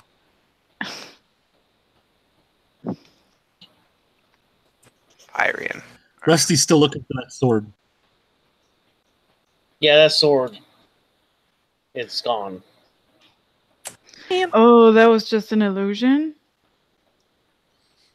Yeah, we don't have Arcana for that. 4, 5, and 6. Pyrene, do you know what it is that of interest that is in that house? He says, yeah. Would you mind telling us? No, What is it? it's my child. So you do live here! Oh, that is so No, cute. I don't live here. I just watch over my child. Okay, well, you should have said that before, and then we'll just leave you alone then. It says, mortals, sometimes you just don't know when not to stick your faces into things that is none of your concern. Well, we gotta stick our faces into stuff that we don't think are good, or bad, or... Yeah. I'm sure since you are so old or have experienced so much in life, you have heard of a creature or a being called the Smurg. Is that correct? Yeah, like when you say that, fucking like lightning and thunder kind of cracking his eyes, and he like drops down to like where his face is like right above you guys. He says, "What did you say?" The Smurg. Did you release him? Yes, Because- we accidentally released him. Not meaning harm. Mortals. Hey, Yuna, I'll whisper to Yuna, hey, could you, like, heal me for a quick second? Because if this guy goes berserk, I'm totally down. I'll just He, put like, it. he taps you in the head, and you get healed. Oh. He walks away. He's like, "Good luck." And he kind of like, just like as he's walking, he's fallen into the sand. Wait, you forgot your kid! In the house. He says, Okay. Says, I'm not leaving. I just don't want to hear your guys' shit right now. Valid. Valid. So, after everything, you guys, do you want to see what's inside the house? Or do you want to... Yeah, no, let's... Fuck that. So the door opens and a little A little baby titan. Very tight. I little really baby titan with a big head. No, this regular sized teenage girl comes out, and she's very, very pretty. You definitely can tell that she's been kind of blessed with the God's blood. She says, "Are they gone?" Yeah, they're Yeah. gone. Yes. We She met your looks over at- dad. She looks over at the body. She's like, "Oh, who killed them?" Partly us, partly your dad. Oh. Just really overprotective. Yeah, I feel that. I feel that on many levels. She says, "Well, good travels." She goes back inside. It is getting close, and she says, "You can sleep in here. He won't bug you." Oh, that would be really, really helpful because we actually need to Yeah. rest through the night. Yeah. If you So- really don't mind. Yeah. So you guys go inside. You set up. Rusty cooks some fucking roasted scorpions or some shit like that. And What? The special always intrigues me. Rusty Yes. special. Rusty special. And then you guys bed down for the night. She says, "Don't worry. There's nothing going to happen to us when he's down." And he's like, "I heard you." And you get, and like the fucking ground vibrates when he says that. She's like, "I know you did. Love you, Dad." And he's like, "Love you too." So I'm so confused. Why are you even here? Yeah, she goes to sleep. So She's like, I don't want to take your Hey, guess not. I just wanted to learn about her, but fine. Orn, you and Ruff have been riding hard for the last That's what she days. said. And let's see. I can pull up. Forgot where you guys left off at. You guys were down here. I'll show you the map right now. Alex, still awake, bud? I'm around. All right. We leave off here? Well, I'm in Durney. That's right. Okay. I know I was Yeah. heading north already. All right. So you and Ruff are heading up north through the desert here to get back to Eutun. And Paloma and Rusty. And Paloma. Nah. and Rusty. Not me.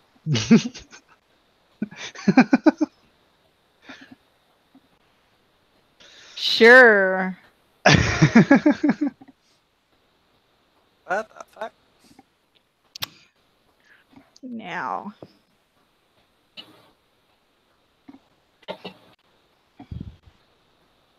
Yeah, so Durney is down here. Actually, right there. I need to put it on the fucking map.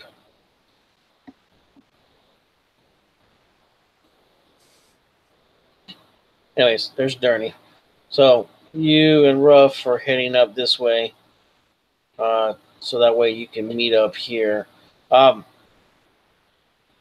guys got no fucking problems. You shoot through here. You see a couple, like, groups of bandits from way off, kind of shadow you guys for a little bit, and then they just kind of drop off. So you arrive at the gates of Eutun. I gotta find the map. Eutun.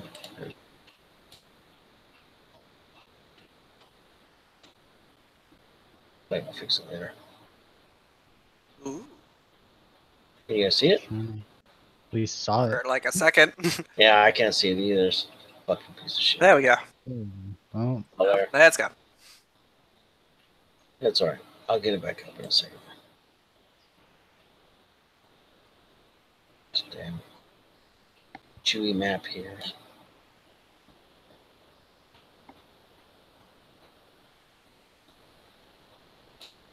Okay, there we go. So this is unit.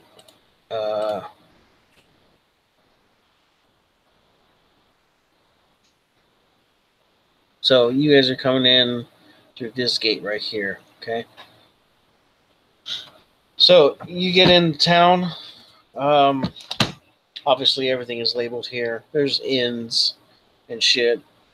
This one right here is an inn. And the Ruff says we have a embassy here. He says it's on the inner circle. He says it should be right there. I suppose that should be maybe the first place we stop, unless you want to stop somewhere else. no, I don't have that much gold on me right now to do much else. He says, well, he says there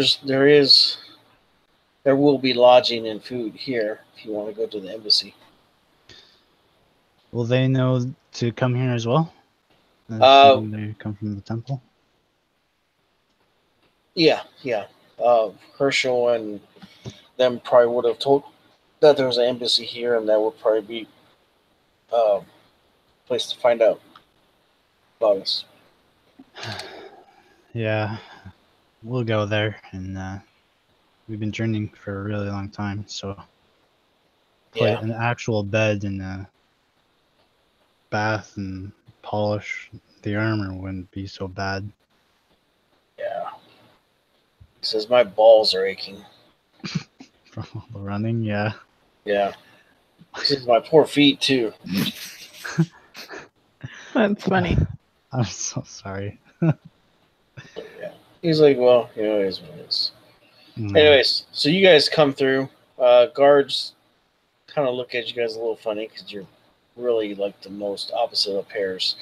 But you walk through, and there's a shit ton of people here. They're all wearing turbans, and of course, everybody knows what like Middle Eastern kind of people look like and shit. And that's how. Yeah, I must really stand out because I didn't even bother with the disguise. I'm wearing just my armor and. Yeah, so your shit is like Amathera and fucking, people are like stopping and like staring at you, and you see quite a few fucking like thugs and cutthroats and shit like fucking like licking their lips, and, like whispering and shit. He's like, it'd probably be best if you went to the damn thing. So we stay in the inn with you wearing that shit. We might get robbed or attempted robbing. More like attempted. So we don't need piles of bodies outside our door. If there's that many thugs, it might do this city some good. Yeah. He says, well, you can cleanse it after we cleanse the world of everything else. I guess one impossible task at a time. So you head through into the inner circle. Of course, you see, this huge building here, which is, you can actually see like people on the roof doing magic, and it looks obviously like fucking like students, because there's one person in a fucking like badass looking robe, and he's like directing a bunch of other like people that are in the process of doing spells right and fucking them up and blowing themselves up and shit like that. But you see this building right here, which it's the library, and he's pointing this stuff out to you and stuff. He says that's the library. This is the Arcane Academy. He says this is the Alchemist Laboratory. There's a bunch of different shit here. There's a couple temples. He says this tower right here is owned by the Archmage of the city, and he says that's our embassy right there. Well, might as well go ask him for his assistance, and before we settle down. Who's that? The Archmage. Oh, well. I mean, I'm not He sure if says- he's part of he's the like- temple's order, but He's like, hold on. Hold on a second. He says, just hold on. He starts casting a spell, and you see like the filth and everything slide off of your armor, and then he does the same thing for himself. This is a trick I learned from Celeste. That's why she always looks so hot. Oh my god! And he like starts panning and shit. He's like, oh, sorry. is it the fur, or I don't understand? With her, Yeah. this is just the curves, man. Jeez. He says, well, she's so soft and she smells good all the time. And whenever she's in heat, they lock her ass up because every fucking hound in the damn... She says every fucking wolf in this damn city is like going out of their mind. She still hasn't wed.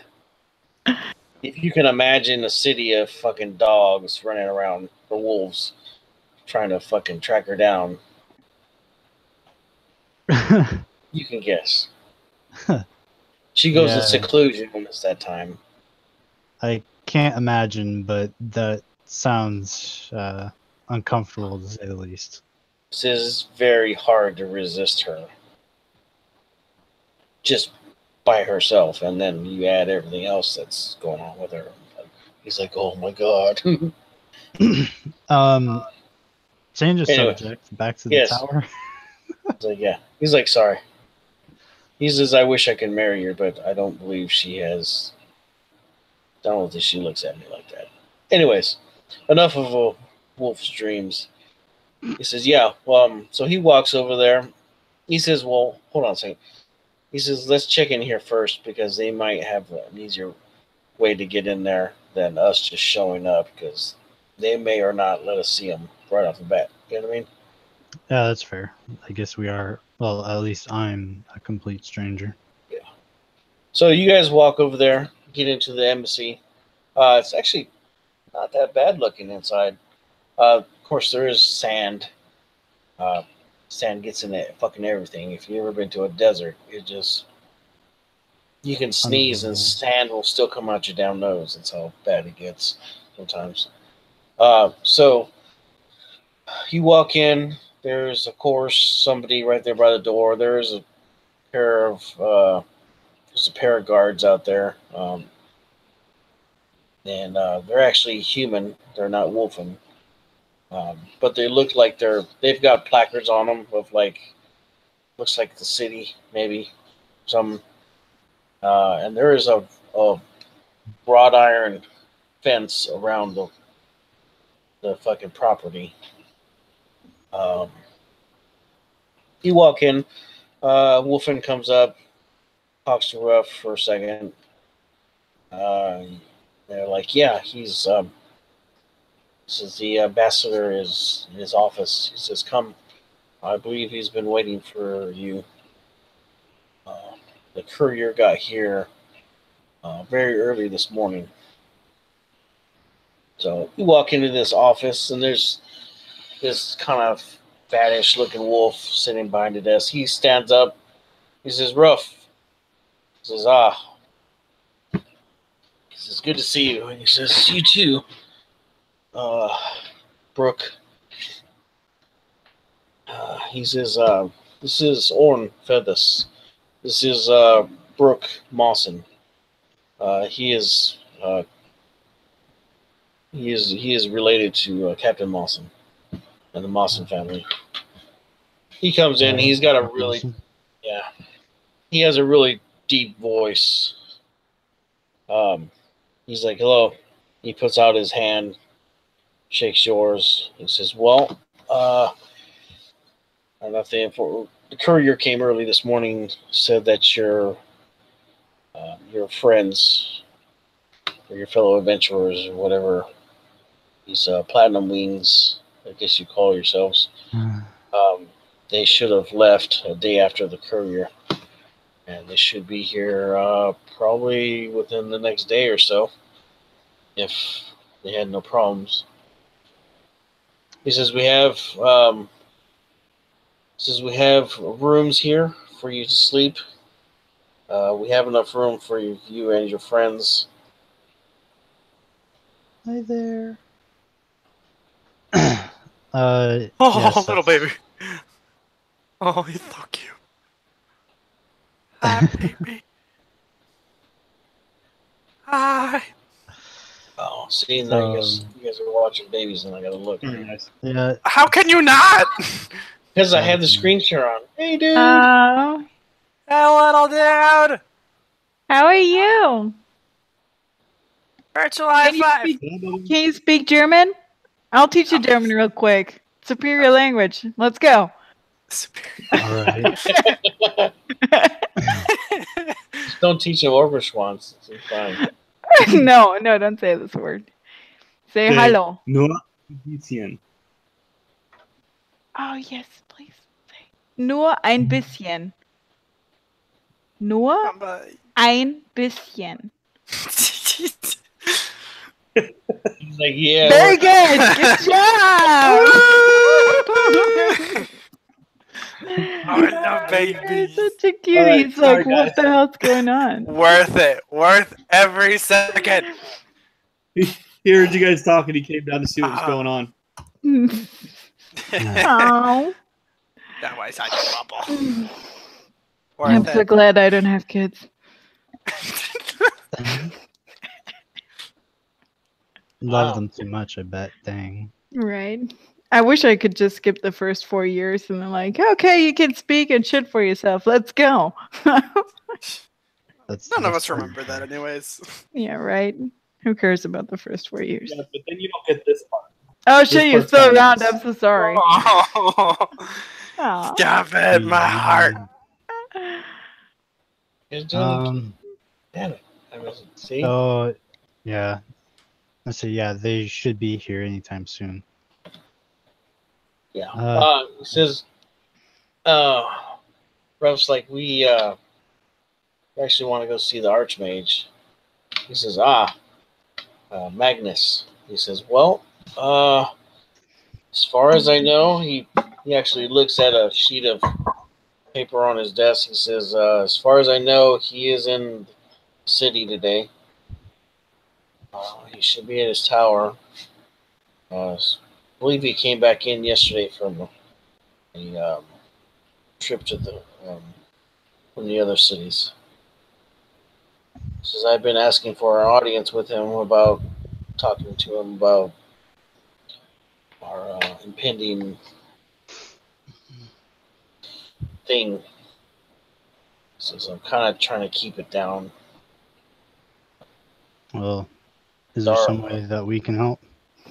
Well, it's our people were so far away from home; they're already homesick. For them to hear something happen back home would stress them even more, and I need them to focus on their duties. Usually, about every 6 months, they rotate out, and I get a fresh group, with the exception of one of my guards, my guard captain here. We are actually in the process of that right now. As you can see, I have some different guards out front besides what we normally have. So, why don't you just hold some sort of festival in the meantime, or some sort of feast? For my people? Yeah. He says, well, there's enough that happens in the city. They're normally fine. It's just, you gotta understand, news of what happened to the guards back in Lebogian would not sit well with them out here.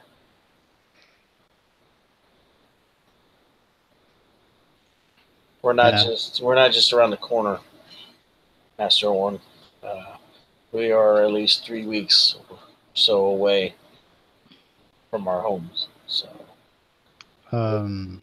yeah, that's fair enough. morale is the biggest killer here. Even though the city has a lot to offer somewhat, but it doesn't. We're in the middle of a big sandbox. He says, anyways, besides that, he says, look, normally he does not have audience with anybody before about an hour from now.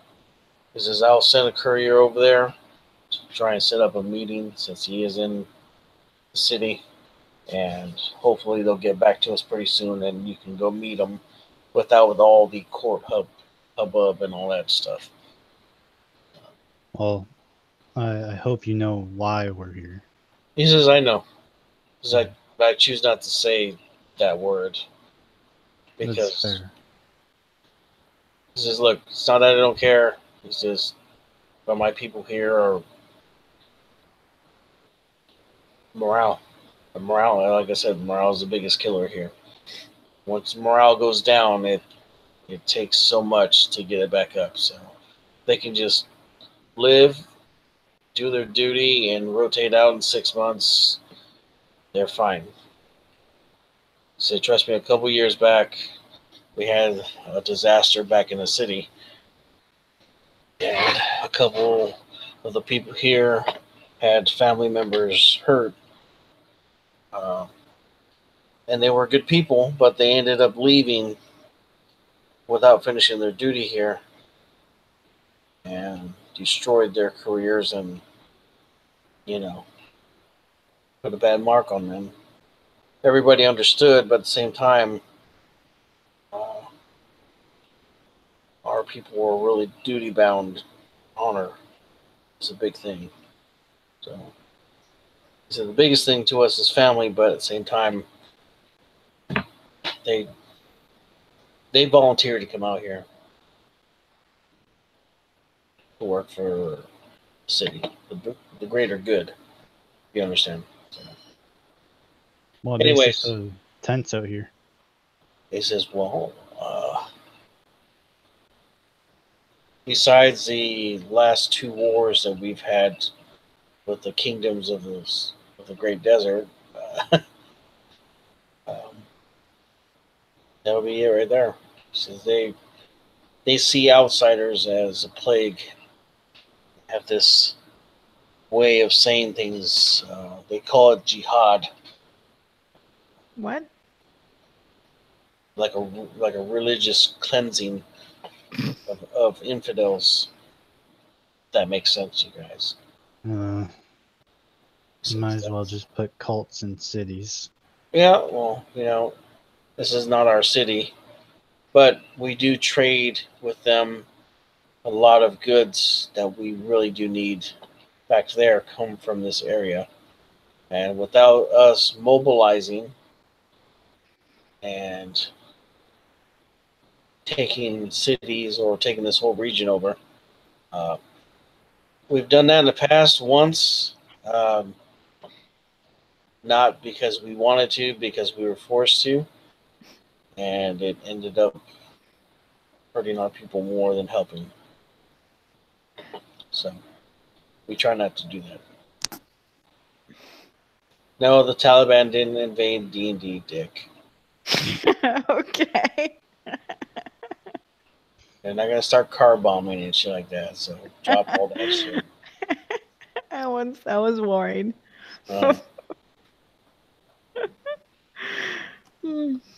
Sorry. It seems like you've got a very political and tactical issue on your hands. Yeah, it's tense. It can be tense.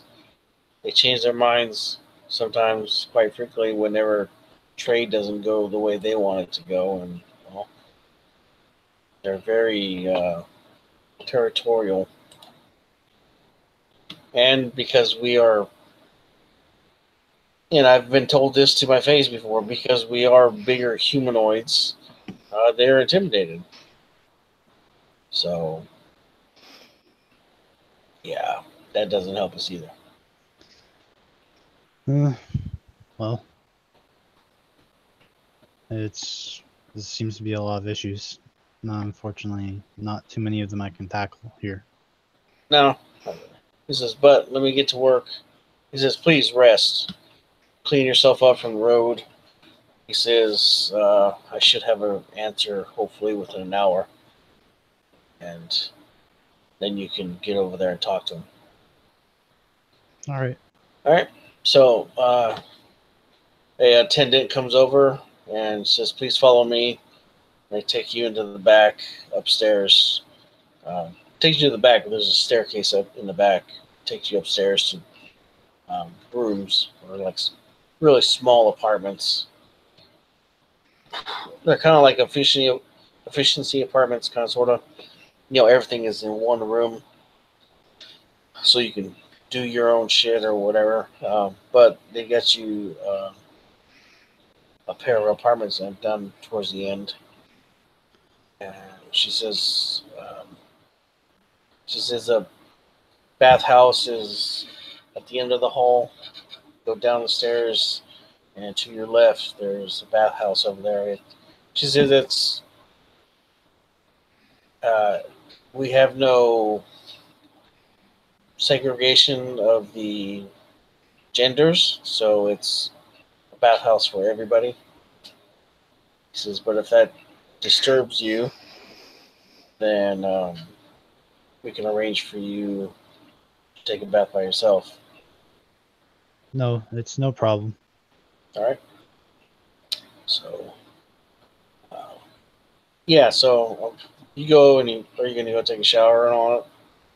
Yeah, but I'm also going to recommend to Ruff that we, for security reasons, that we should definitely, at least when the night comes, we should continue to maintain shifts. Yeah. All right. So you guys go take a shower. Yeah, they're definitely right about it being free of constraints, because there's a couple females in there and they're butt naked and they're washing and stuff. You're not trying to look, but you do look, and wolf and women are not bad looking. They're just different. But there is a human female in there too, and there's a couple males, and whatever. Yeah, I'm not out to make a big deal of that. Yeah. So you take a shower. Ruff, on the other hand, is just like sitting really low in the water and just like staring. And if a wolf could blush, he's kind of blushing, and you can see a couple of the females, like talking and staring at him, and he's like, "I'm sorry. It's been a long road," and he says, "Don't get me wrong. I'm not a whore, but I do have fun." No, I'm not going to stop you. It's your business. He says, but I won't. He says, it won't take me away from my duties. That's fine. We both deserve a lot of rest. He says, just give me a couple hours. He gets up and he walks over. He says, I'll get back with you. He says, you take the first watch. Yeah, I'll take the first watch. He walks over and he puts his arms up and he puts them on the two female women's shoulders, and he starts talking, and they're giggling and laughing, and one of them like grabs his ass, and then they're cutting it up. You get out, you go up there, and you freaking get dressed, and you sit in the room by yourself, I guess, or if you want to go out on town, you can, without your armor or whatever on, you can.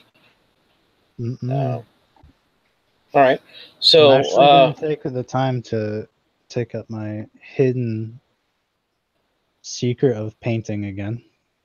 Okay. I'm going to paint my old guild. Cool.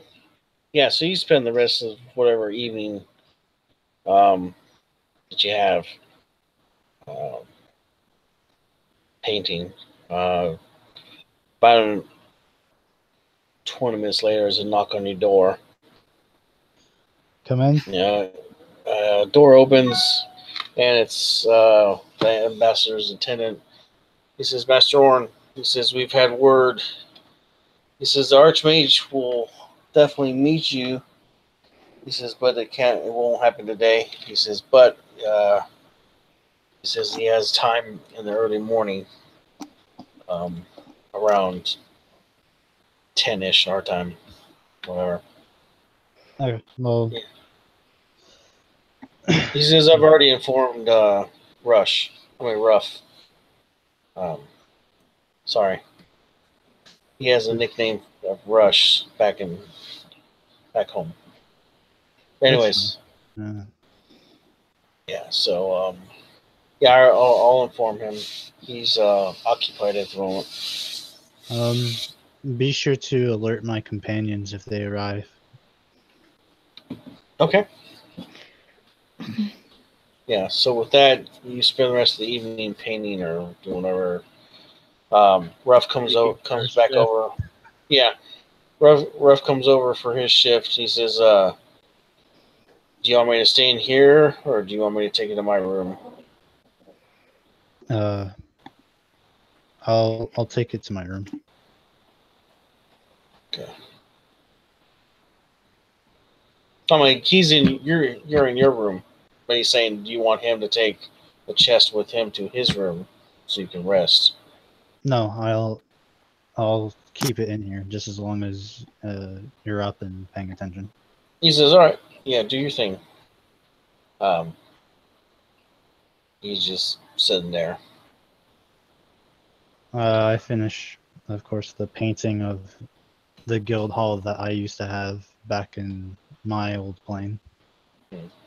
It's like, not bad. Yeah. He says, I used to be better, but I'll practice. He says, well, old souls never lose it all. You just have to reacquire the coordination in your hand again. He says, believe it or not, my soul is 1,250 years old. He says, I don't know what the hell that means, but that's what the priestess told me. You're lucky then. It means you don't remember everything. She says, when I do certain things, she bites my ear and she tells me, you've been here before, damn it.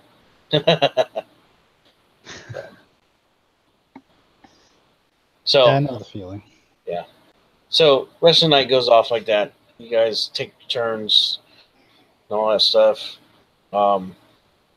So, Paloma and Yuna and Rusty, you guys have really good rest as much as you can rest in there. Yeah, no more issues at night. Get up early in the morning. The girl that's in there, she actually gets up a little bit earlier than everybody else. She actually cooks a breakfast. Rusty's like trying to take it away from her. She's like, no, please, just, you know, she makes it. You guys eat, and you guys get back on the road. So you guys ride, and towards, she says, look, if you ride hard from here, you'll reach Eutun in about 2 or 3 hours. She says, but you're going to have to ride hard. She says, if you hear this, like this slithering, cracking sound, she says, move faster. She says, we have rockworms out there, and they usually run in packs, and I don't think you want to come across those things. So, they're very hard to kill. No, not really. What's your name, by the way? I tried to ask, but then you instantly collapsed and fell asleep. Oh, she's like, I'm sorry.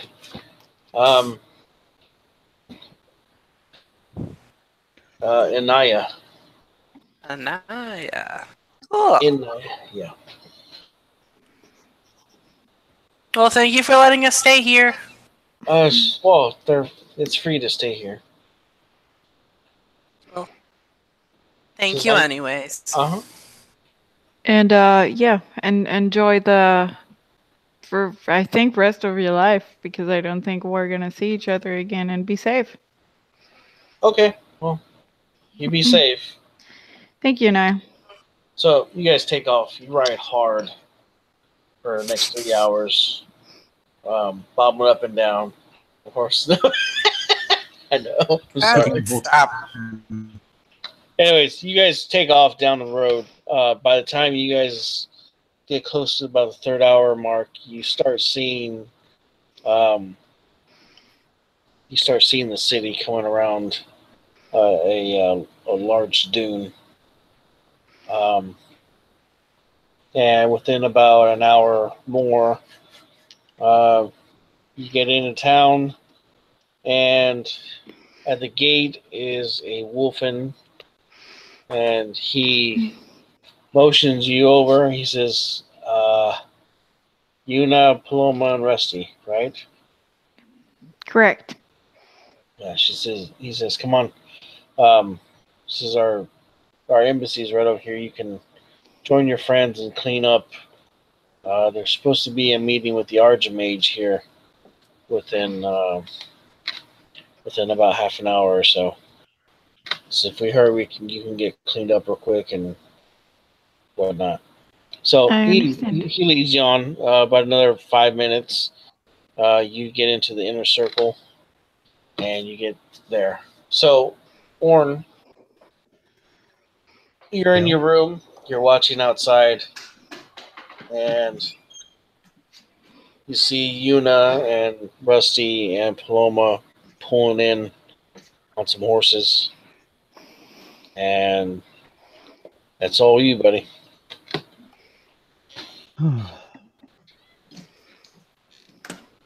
Pick up my stuff. Sling it over my shoulders. I put the painting that I made in the chest. Okay.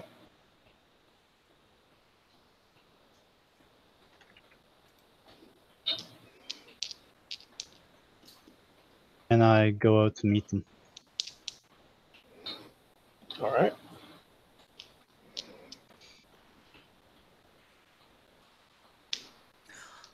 On!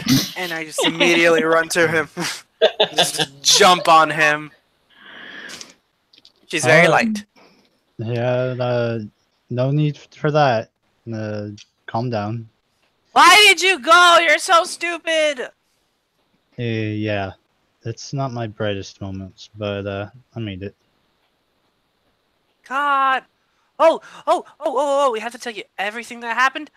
So we ran into a Titan and his girl, and not his girlfriend, his daughter, and she let us stay at her house, and there were bandits, and then we thought that he was a part of a bandit group, but he wasn't, and he was actually just there for reasons that I'm still kind of confused about, but whatever.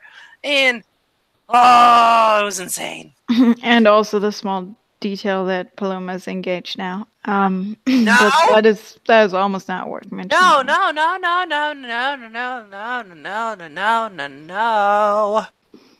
That is wrong. Congratulations, I guess, are in order. No, I'm not engaged. I'm not engaged. Hold on. What? I'm not. He offered this. I mean, I like him, but like not at like. I don't want to get married yet. That's like, whoa. That's a lot.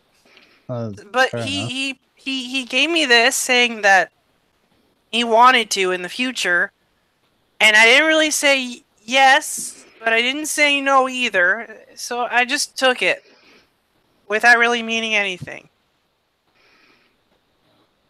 Well, does it really mean nothing to you then? No. Then it means something. But I mean, it doesn't mean like that much. You'll figure it out. That's something that you can only tell yourself. Oh, this is complicated. How did you two do it? Was it this complicated? When a mommy and daddy love each other very much. I know that part.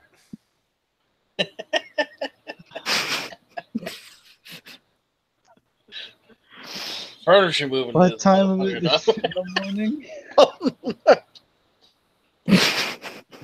What time is it in the morning? It's about an hour before. It's about 11 in the morning, something like that. Oh shit, we're late. Not late yet. You got about 15 minutes, but it's soon. All right. Yeah, I don't have enough ale in me to have this conversation right now, and I need you to prepare yourselves to talk to the Archmage. To the who? The Archmage. What's that? An elderly wizard who has access to great power and knowledge. Ooh. Well, Sounds cool. elderly is flexible, but typically. I So- don't assume things. So go find your rooms in the embassy and meet me back out here. Should I wear my fancy dress? Yes, wear your fancy dress. Yeah. And I run to wherever we're going and start putting on my fancy dress that I wore at the ball. Or whatever it was that we went to at the palace. Yeah, so get that on, get back downstairs, and Brooke comes over, introduces himself. He says, "Hello, I'm the ambassador from Lobosian for Eutun." He says, we'll talk more later. He says, but right now we need to go and talk to the Archmage. So you get over there to the Onyx Tower, and the gates open. See, there's already a line of people kind of waiting to get in there, but the guards see you coming up with Brooke. They wave you through. You see a couple merchants like snickering. Why the hell did they go in here first? Shit like that. You know, I mean, normal people shit. Get inside. His steward comes out. Obviously, he's a mage also, but he's his errand boy or whatnot. He says, "Please, this way." The Archmage doesn't have much time, and it's gonna be a long day. He says, "Please come with me."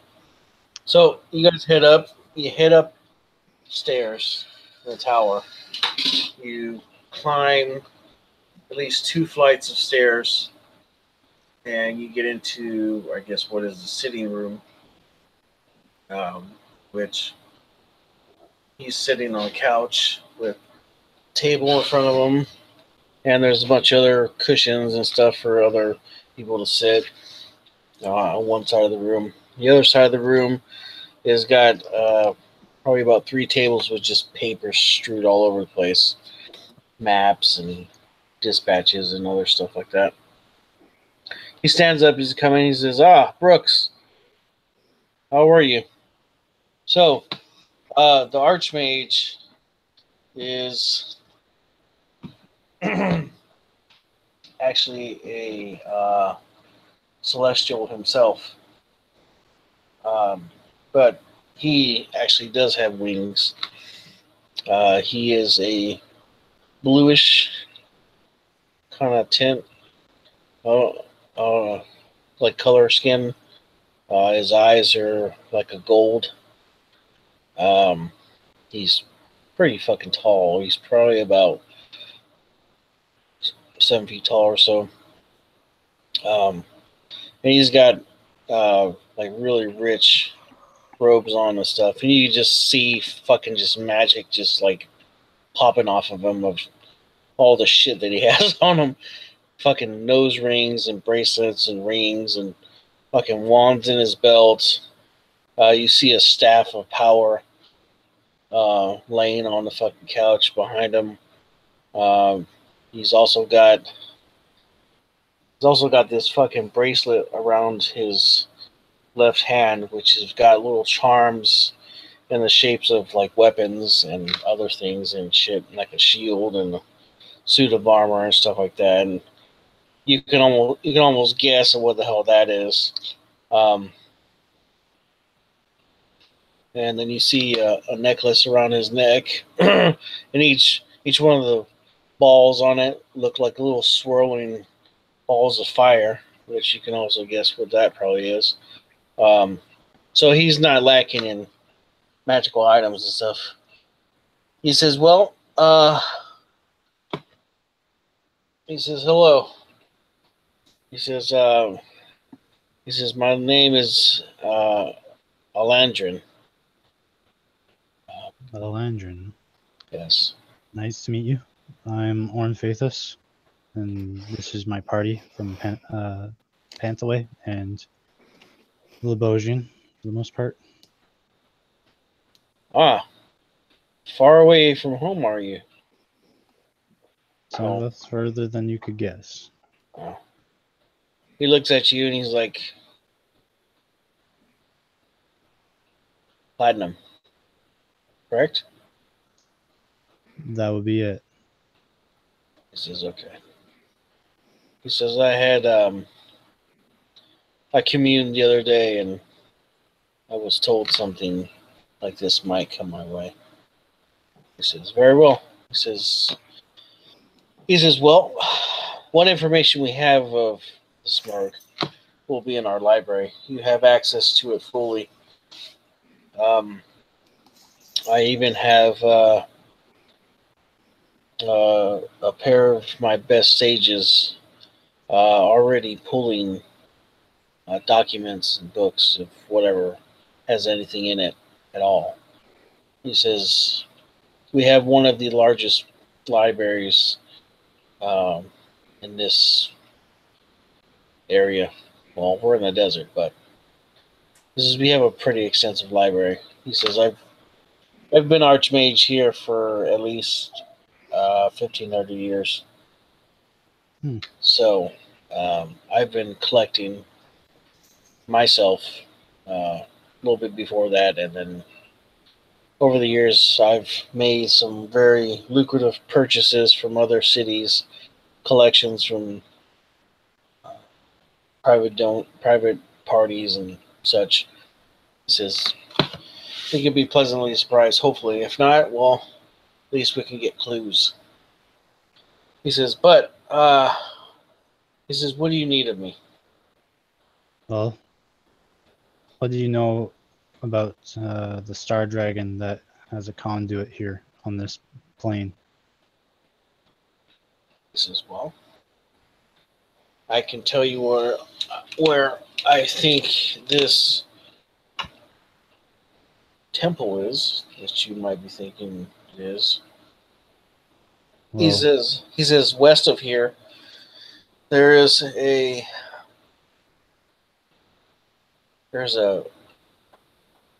chasm or canyon or whatever it is, and I believe when you go through it, you end up at the temple." He says, "I've flown over the area before and I don't see anything but rock. So I believe that the only way to get there is to go through the canyon, and there must be an entrance way down there to get into the temple. I don't know if there's just a illusion or what it is. I'm not really sure. All I know is I can't get to it, and he says, I'm not conceited, but I am pretty powerful magic user myself, and I have a hard time." He says, I've sent parties down that way, and only a few of them come back telling tales of shadow creatures and a bunch of other foul things that live there, and just they took too many losses and for them to Then we even go back. So Well, it's not going to be easy. Of course, stuff like this never is.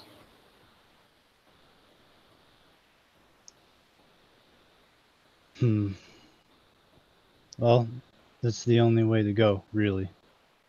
Yeah. We need at least its knowledge. And if we have to go through its trials, then that's what we must do. So, yeah. He says, well, he says, my advice is stay in town for a little while. Go to the library. Find what information you can on what's in that canyon, how to get to that temple, and all that. He says, once you do that and you can get there, then at least you'll have answers to the next part of the riddle. He says, as far as sightings of the Smurg, he says, I haven't had any yet. I haven't had any reports. I have had reports of undead activity out in the desert. Been seeing more and more ghouls at the gates at night. Just the other day, they had a party of ghouls trying to come into the sewer. That took the better part of 2 hours to clean that out. So, And that means he's already on his way. yes, but you gotta understand too that even though the Smurg projects that type of energy, these things have been happening way before you guys showed up. So, this is the land. The undead realm is awakening everywhere. I've had caravans come through here from the west and the north and the south, all reporting such things happening. As I understand, you had sightings of him not at Lobosian, but for all intents and purposes, from what history that I've been able to piece together, he doesn't like this area. He says if that temple is there, then it is like a buffer zone against him, if you understand. Yeah, I would imagine that a star dragon would protect its only conduit to the plane. This is. I don't believe he's at his full strength. Because if he was, we'd already be at war. And that right there is just the truth. We would already have legions of undead at our gates, overrunning us. Well, to be honest, he won't ever be able to reach full power until he finds us. So perhaps it won't be that much longer. But why is that?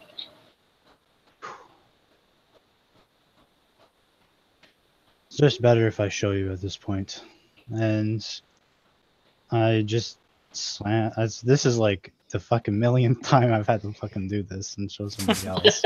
So this is getting a little weary for me, and I take off the chest, take off my backpack, pull out the chest, pull out the sack, and I show him the purified bones, and the 2 eyes and the black book. Do I have to make a wisdom save?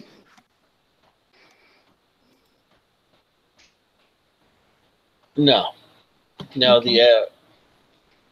The Eladrin projects divine aura from him, so you're fine. And actually, I will take this moment to explain what it is to everyone now. Okay. And I'm gonna bring it all into plain view for everyone. And I say, I told Yuna for the most part about this, but Paloma and Rusty, I never told you two about it because I didn't want you to stress out and panic over what exactly we've been doing this entire time. What are you? What is it? These pieces here, they're pieces we found in the tomb where the Smurg was released. And the temple, we attempted to divine its origins. And we know exactly who this was, and we also know what their purpose is, which is why I took them away from Lebosia by myself. And I'm going to kind of let the Magnus look at it. And I say those pieces belong to Eunice's younger brother, Caleb. And he picks up the eyes. And for once, the eyes don't look at her. They actually turn to look at him. And his eyes get this like golden glow in them. And Can I turn Yuna away? Oh, I do that on my own. Like I don't. For you, girl. I'm not staring at those. I'm like incredibly uncomfortable right now. And the reason why these are so important is that each one of these artifacts and pieces of Caleb are part of the Smurg now. But the reason why they're more important than just any other person that he collects, so this is part of the body that he hosts. And it's. I'm just gonna look to Yuna. Be as straightforward as I can. And I say that's why it's so important that we purify each and every piece of it. The more pieces that are purified, which includes the book, the more chance that we have at saving Caleb. At least his very being. And then I turn to everyone, and I turn to Magnus, and I say, and with these pieces purified, there's even a chance that Caleb can even interfere with the Smurg's powers. I understand. This is well.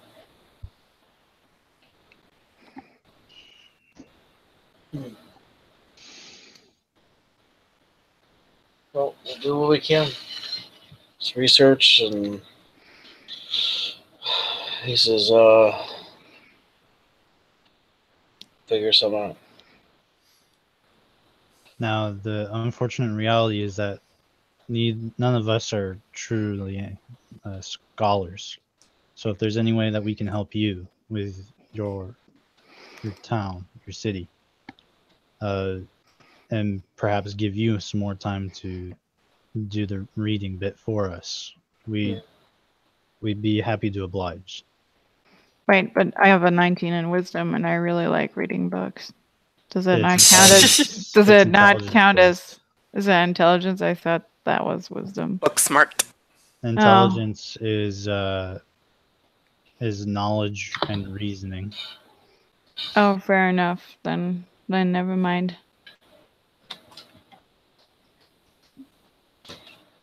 I mean, Aaron has a 12 on intelligence, but I wouldn't call him I wouldn't call him smart. I have a 13 in intelligence and a 19 in wisdom. Yeah. So is that kind of why the Smurg attacked Lavosia? Yes. He's looking for these pieces. And just by carrying them around with us, he's drawn to them. Now Then why? he doesn't always know where they are, which is why it was important for him to lead them away. Well, then why are we still here? It's just inevitable that he's going to come here. He says, Magnus is like, I understand. He says, you had him in the temple, from what I understand, right? Yes, He says, well, that acted as a shield. He says, but the problem is that you and the priestess attempted to heal this thing, and that's not the way the smurf pieces are gonna work. She says, no offense, but the Wolfen are not going. They're not going to have enough power to cleanse all the pieces. He says, especially this book. This book right here is beyond my powers, and I am. He laughs a little. He says, I'm very in tune with my god. Yes, none of the gods not even Bahamut is willing to touch this thing. That's why. So why do we have it? Because we're the only, considering how far we've gotten already, we may be the only people that be able to get into the temple for the conduit of the Star Dragon and ask for its at least guidance, if it can't help us. And as history tells, there's only one weapon that is known to be even effective against the Smurg. And if it comes down to it, and the Star Dragon permits it, we may have to wield it against him. Because I believe he'll allow it. He says, but you understand this too. He says that from the point where you retrieve Platinum Sword from the dragon, the Smurg is going to accelerate his plans, and we may have a fucking war on our hands sooner than we think. But it's inevitable that's going to happen since he's loose. This is a being of that caliber cannot be left to roam. How far do you think we're away? How far away do you think that is? To what, child? The war? Yeah. Let me put it this way. We're already in it. It's just it hasn't come to full effect. He says, yep. Who?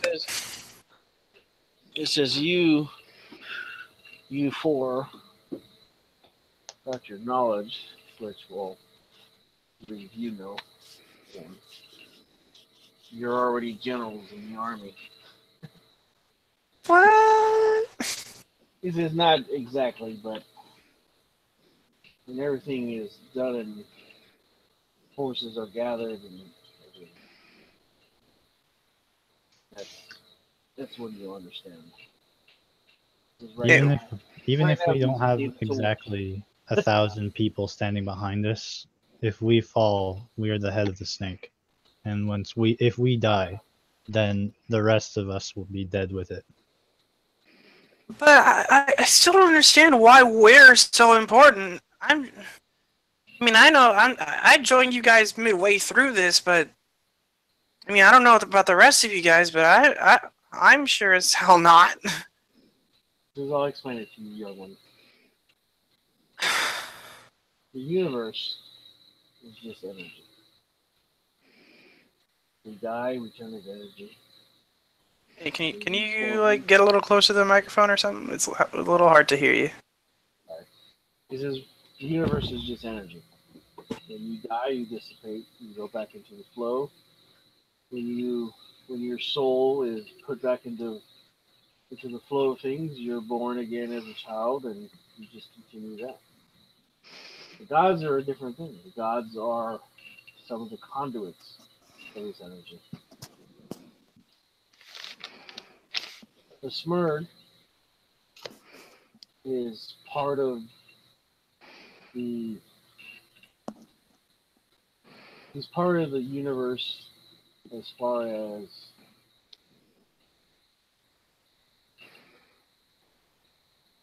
when the creation of the universe happened, you had your light good meat.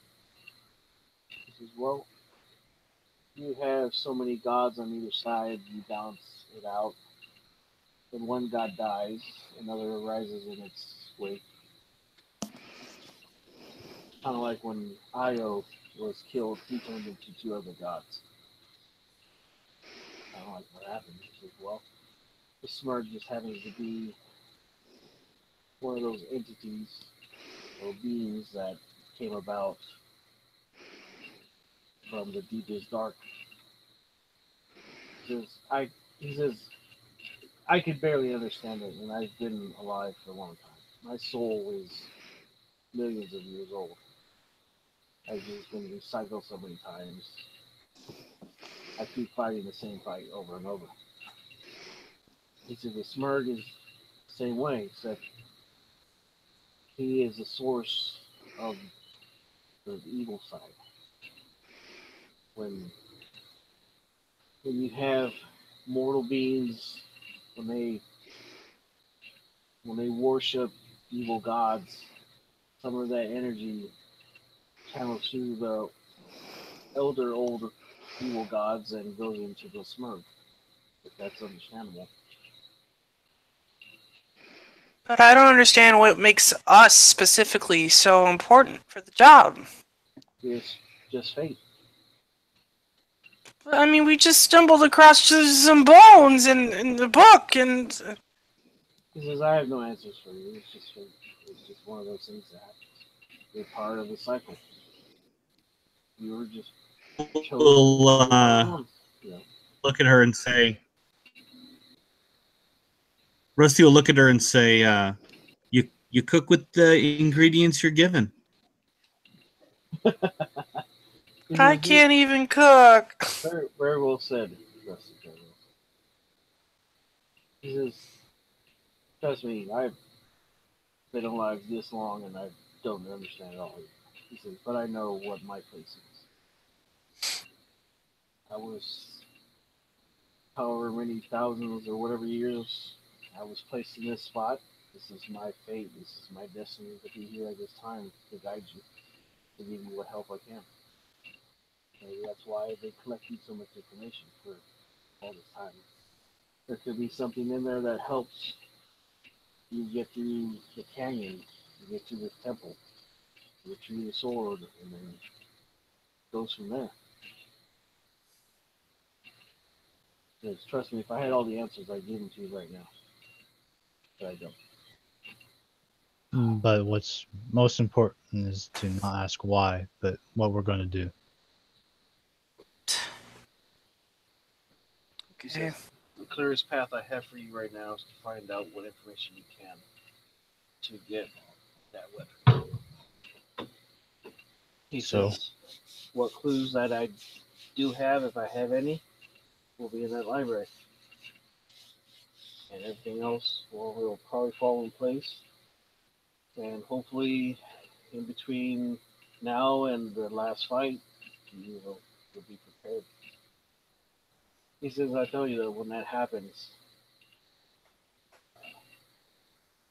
there's going to be a scar left on this land like no other.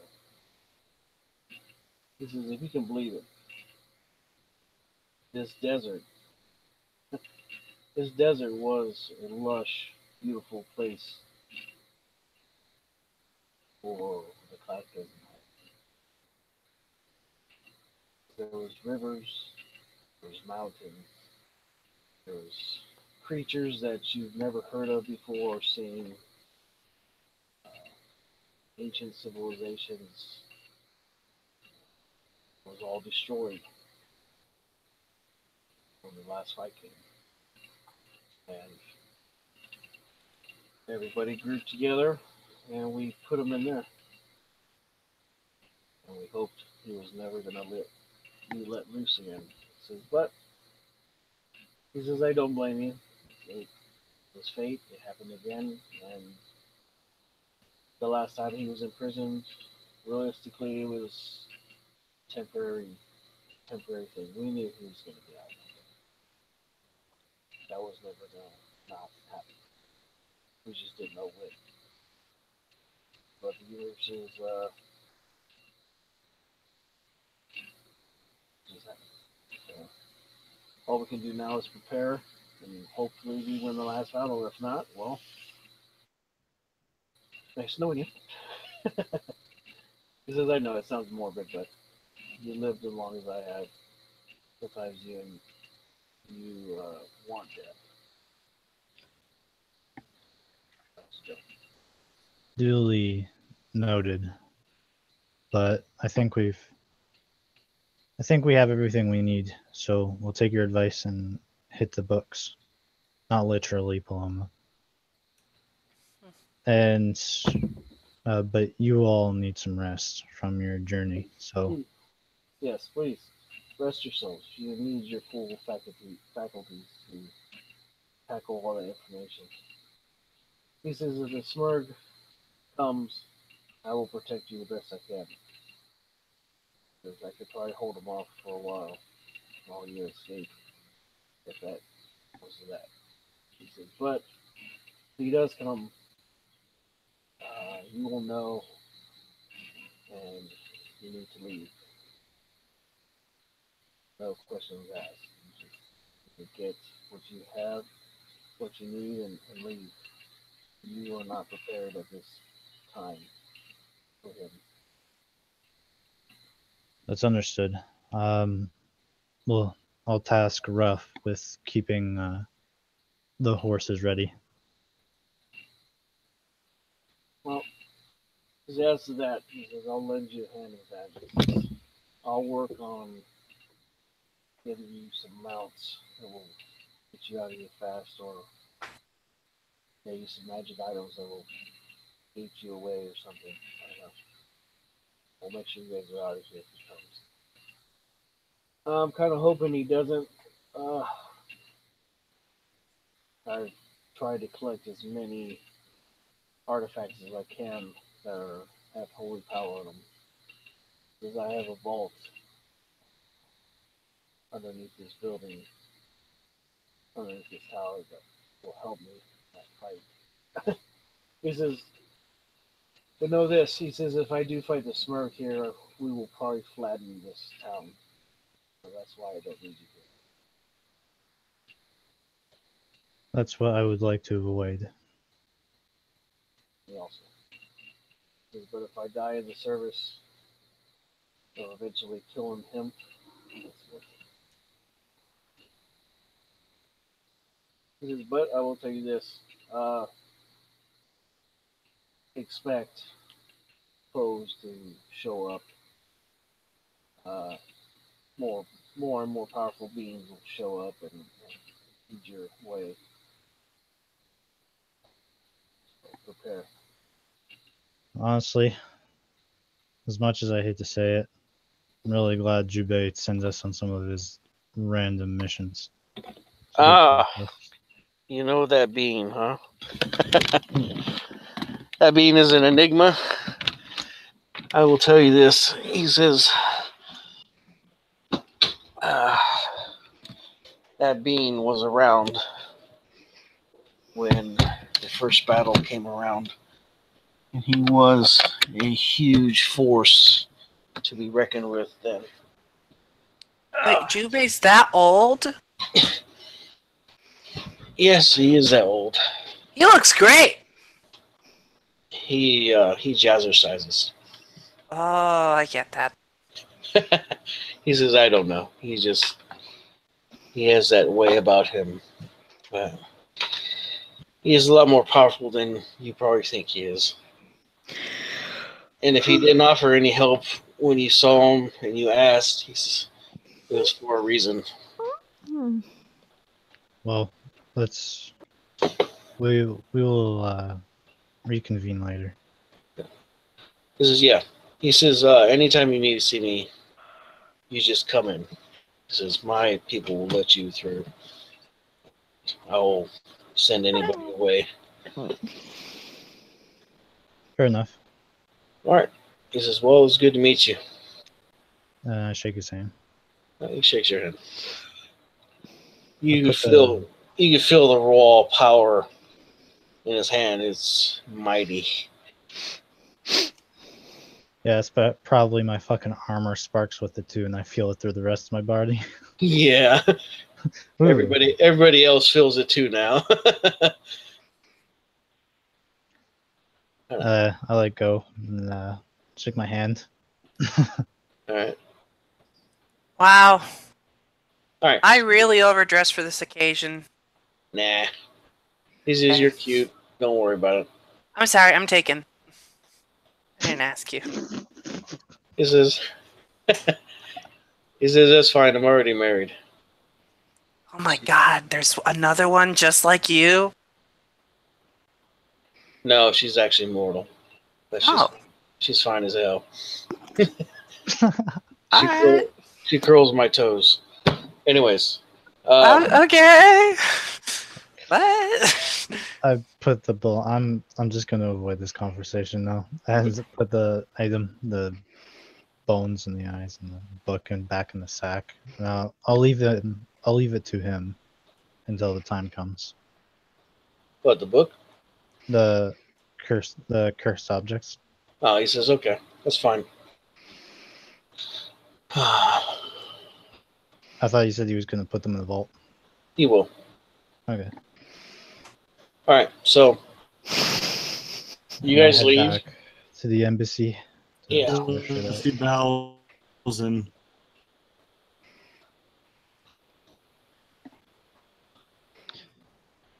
As we're leaving, I'll just turn to Orin. I'll say, hey, when you can you just talk to me in private?